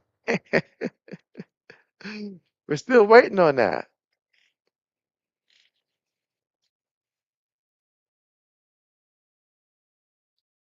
5:20 to go here in the fourth quarter of play. Throws it, gets tackled after picking up perhaps a yard in the play. Third down coming up. So a big third down here for TCU. Had TCU just kicked the field goal last time they were in the red zone, another field goal could get them the lead, but they did not do that last time.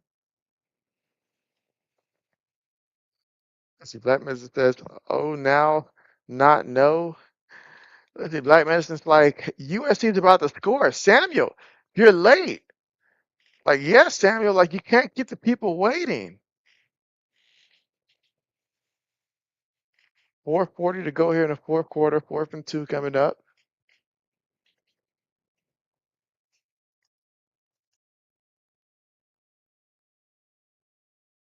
What's going to happen to JJ McCarthy's future? That's the question that everyone wants to know. What's going to become of the man nicknamed the handoff merchant? All right, 4th and 2. This is huge right now.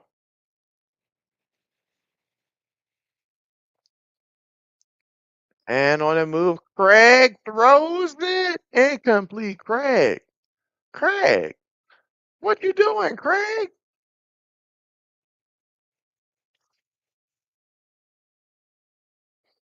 Samuel says, now live streaming play by play. We support you, Samuel. We support you.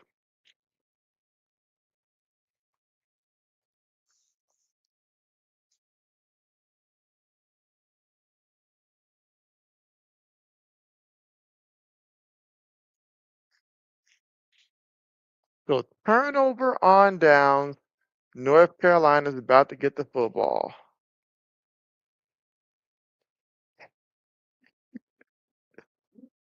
Samuel says no.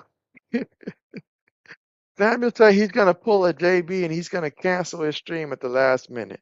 Don't be like JB. Don't do as JB does. Do as JB says, not as he does. Let's see. Like Mason says, touchdown USC, University of Sassy Clergymen. Like Mason says, I think he canceled it. So Samuel letting the community down.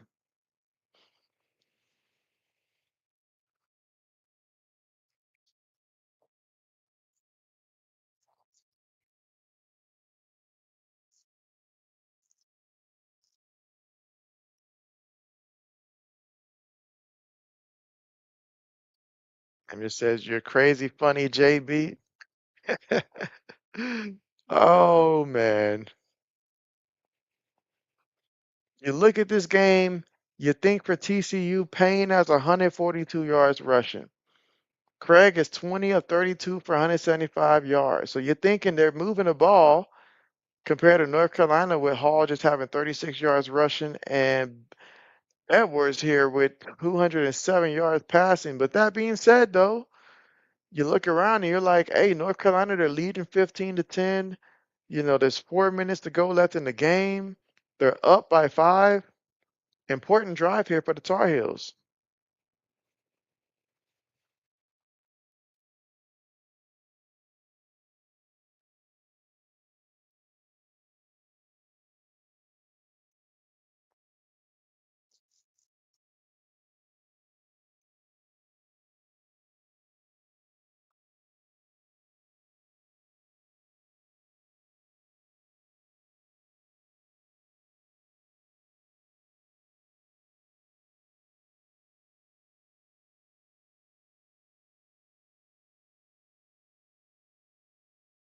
The Black Mesa says Wahoo's and the Wolfpack coming up next.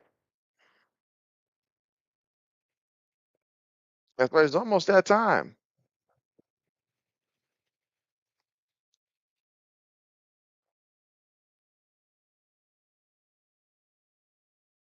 Again, to think 20 of the 25 points all came in the first quarter of this one. I'm going to hand it to the back, and the back's going to pick up about a good 5 yards on the carry. And that's what you want. If every time you run that ball, you're picking up about 5 yards, you're doing something right.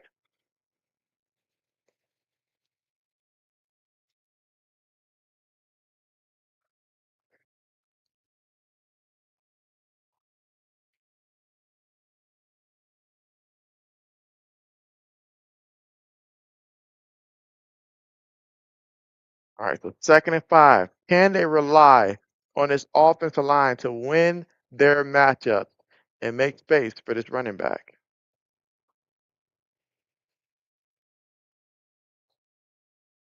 And so, Jamie, what's good? What's good? Says, hey, JB, sorry I'm late. Just got the Wi-Fi fixed. How's everyone doing? Doing pretty good. How about yourself? How about yourself? And what's good with you? Here at 3 minutes to go in the fourth quarter of play. North Carolina, they're just trying to continuously move this. Every first down they get is another step closer. Every step I take brings me that much more to victory here with about 2 minutes and 45 seconds left to go here. TCU getting a little nervous right now.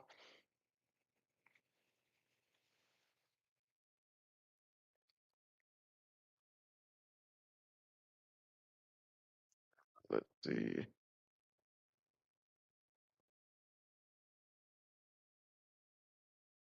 All right, so Mike says, I haven't watched JJ, but he must think to lose out to Murray.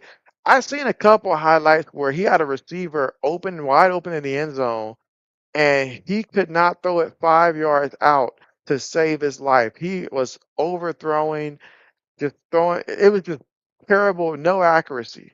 Accuracy was destroying this man. And so, okay, Laney, okay, okay. How's it going, Laney? How's it going? Because I was looking and I was like, okay, okay, but hey, it makes sense there. But how's it going?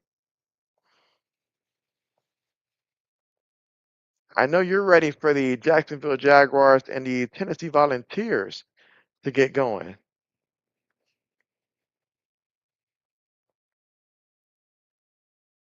The Black Medicine says, I think it's full desperation, Mike. Another run play and another pickup of a couple yards here. Second down coming up.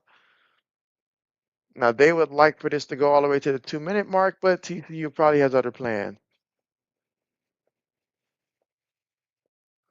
See, Mike says breaking Panthers cut 7, but they are all mid. Rayhawk says USC up 7-0. 7-0.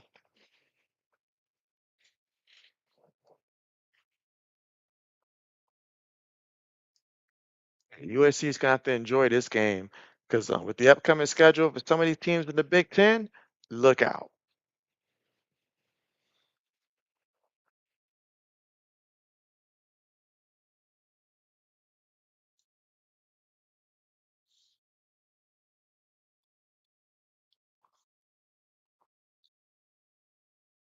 Delaney says having to use your boyfriend's phone. Okay, okay, okay. Because you had JB thinking here. I was like, all right, Jamie, Jamie, Jamie. I was like, trying to remember. I was like, who's Jamie? But I get it now. Okay, okay. Is Tennessee quarterback returning from last season for the Tennessee Volunteers? Is he coming back this year? Black Medicine says Tennessee fans are not allowed, Laney. Let's see. Laney says, yes, sir. Can't wait. Yes, and again, my next live stream that I know for sure, well, obviously Wednesday will be the talk show, and we will go through it the talk show Wednesday, because obviously it's going to be our first pick'ems for the upcoming season for the NFL and college football. So we've got a lot to actually dive in through for that one. So Wednesday talk show, and then after the talk show, for sure Saturday, in which Clemson and LSU is what JB has on the radar. Not sure if I'll be able to squeeze in one Sunday or not, but if not, then that Monday night as well. But we are now at the 2 minute mark in this one, and the Tar Heels making it do what it do. They can taste the victory. They just got to finish.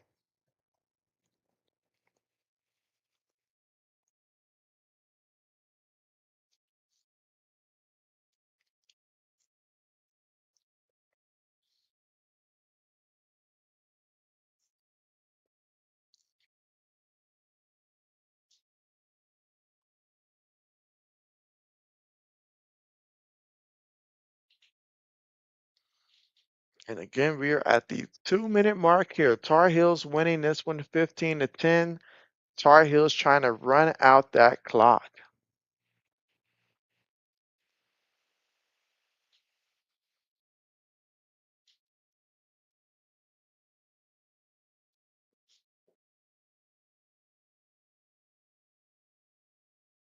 See, Mike says quite a few cuts, JB, but they are mid. And so, yeah, that's normally what happens. But every once in a while, you're going to see a decent name get cut purely because of the salary cap implications, aka your backup plays just as good as you and he's cheaper than you.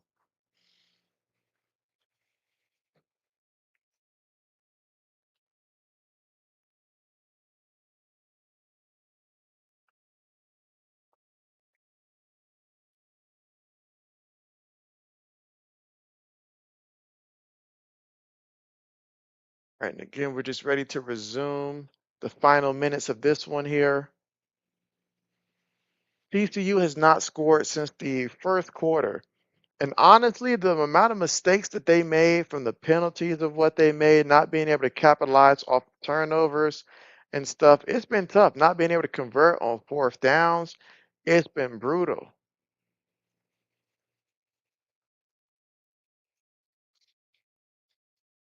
And Mike says some interesting things happening in the UFL, in which JB is currently upset with the UFL for getting rid of the Birmingham Stallions. Can't believe they would do that. Let's see, Laney says, oh, please, Black Medicine. Let's see, Mike says, hope to know two new teams soon. How many total teams are they talking about total for the year, Mike? And what I got to do to get Birmingham back, Mike? What do I have to do to bring them back?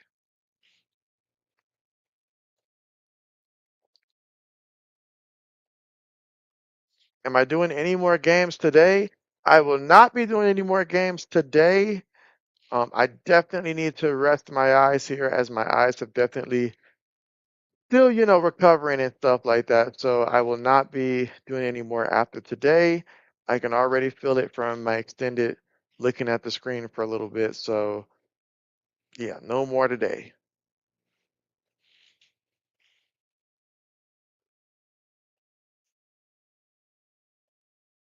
Let's see. Mike says this year did not have really any interesting quarterback.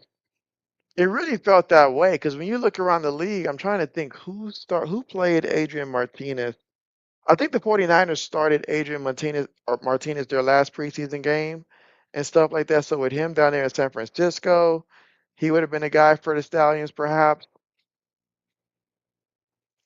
but obviously no Stallions anymore. So sad times. All right, 2nd and 9 coming up after the 1 yard pickup.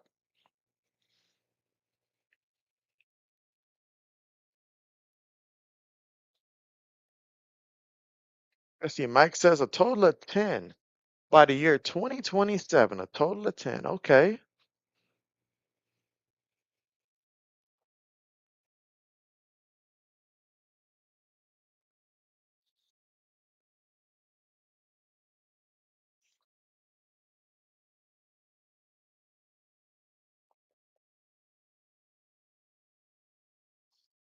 Mike says 2025. He rooted for Perkins.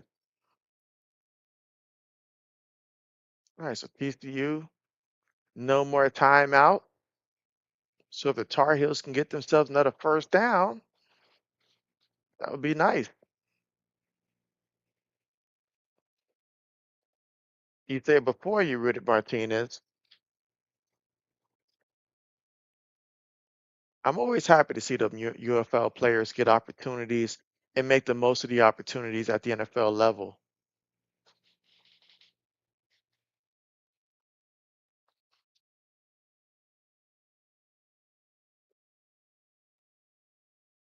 Like this 2026 was plumber, but not as fun. All right. Meanwhile, for the Tar Heels, fighting forward there. Forward progress counts for a lot. So now they're going to go ahead and run as much time as they can off the clock here. And with 3rd and 5 coming up, if they can get a first down, then that would be a wrap. That's all she wrote. But TCU is hoping that they get another opportunity to respond. But Samuel says, nope, no way. He says the Tar Heels are going to win today.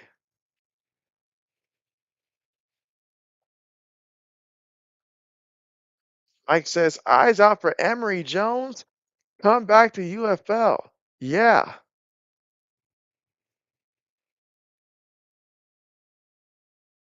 Oh, they tried to fight everything they could to get that first down marker just a yard shy.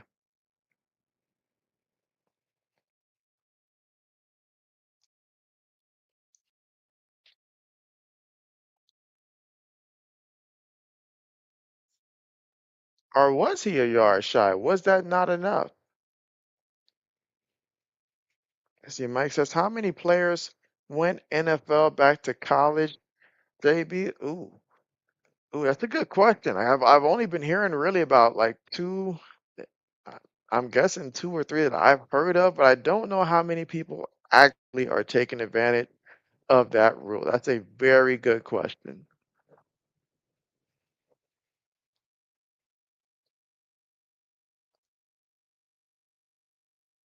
Ray Hawk says San Jose State stopped USC on 4th and goal, making it do what it do.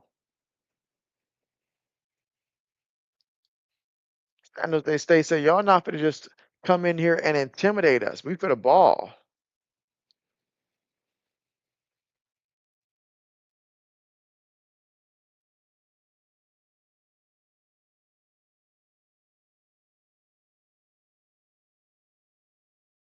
So again, they're checking the replay. And if it's a first down, that's game. Like if they call it a first down, that would be game. But they got to see enough evidence to overturn it since they said he was short originally.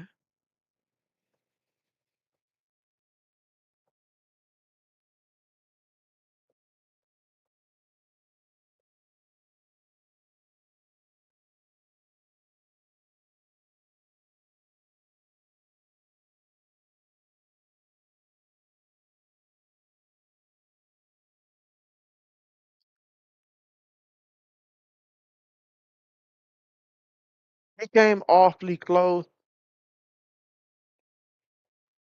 And it says, yeah, North Carolina, please stop now. A plead from Samuel.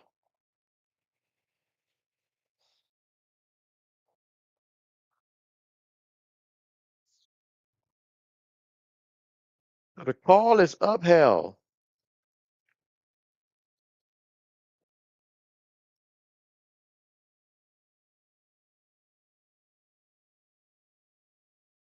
All right, so the Tar Heels are going to take this opportunity now, at least in theory. We'll see if they actually snap the ball to see if they can just go ahead and win this game.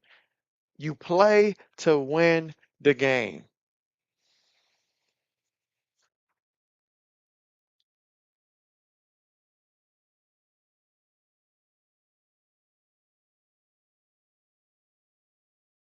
Well, Wednesday will be my technical next live stream with me, Zoe, Old Man, and Nash Wednesday. And then after Wednesday, unsure if we'll get another. Oh, look at that. Look at that. Look at that. No discipline. This has been the theme of the game for TCU. You want to hand them a win? Then hand them a win. But that's basically what they did. They gave up a safety. They've turned the ball over. They've continuously failed to win the mental game. They ran into the kicker earlier and stuff like that. Or was that North Carolina that time? But man, what are they on right now? The amount of penalties. My goodness, TCU. Wow.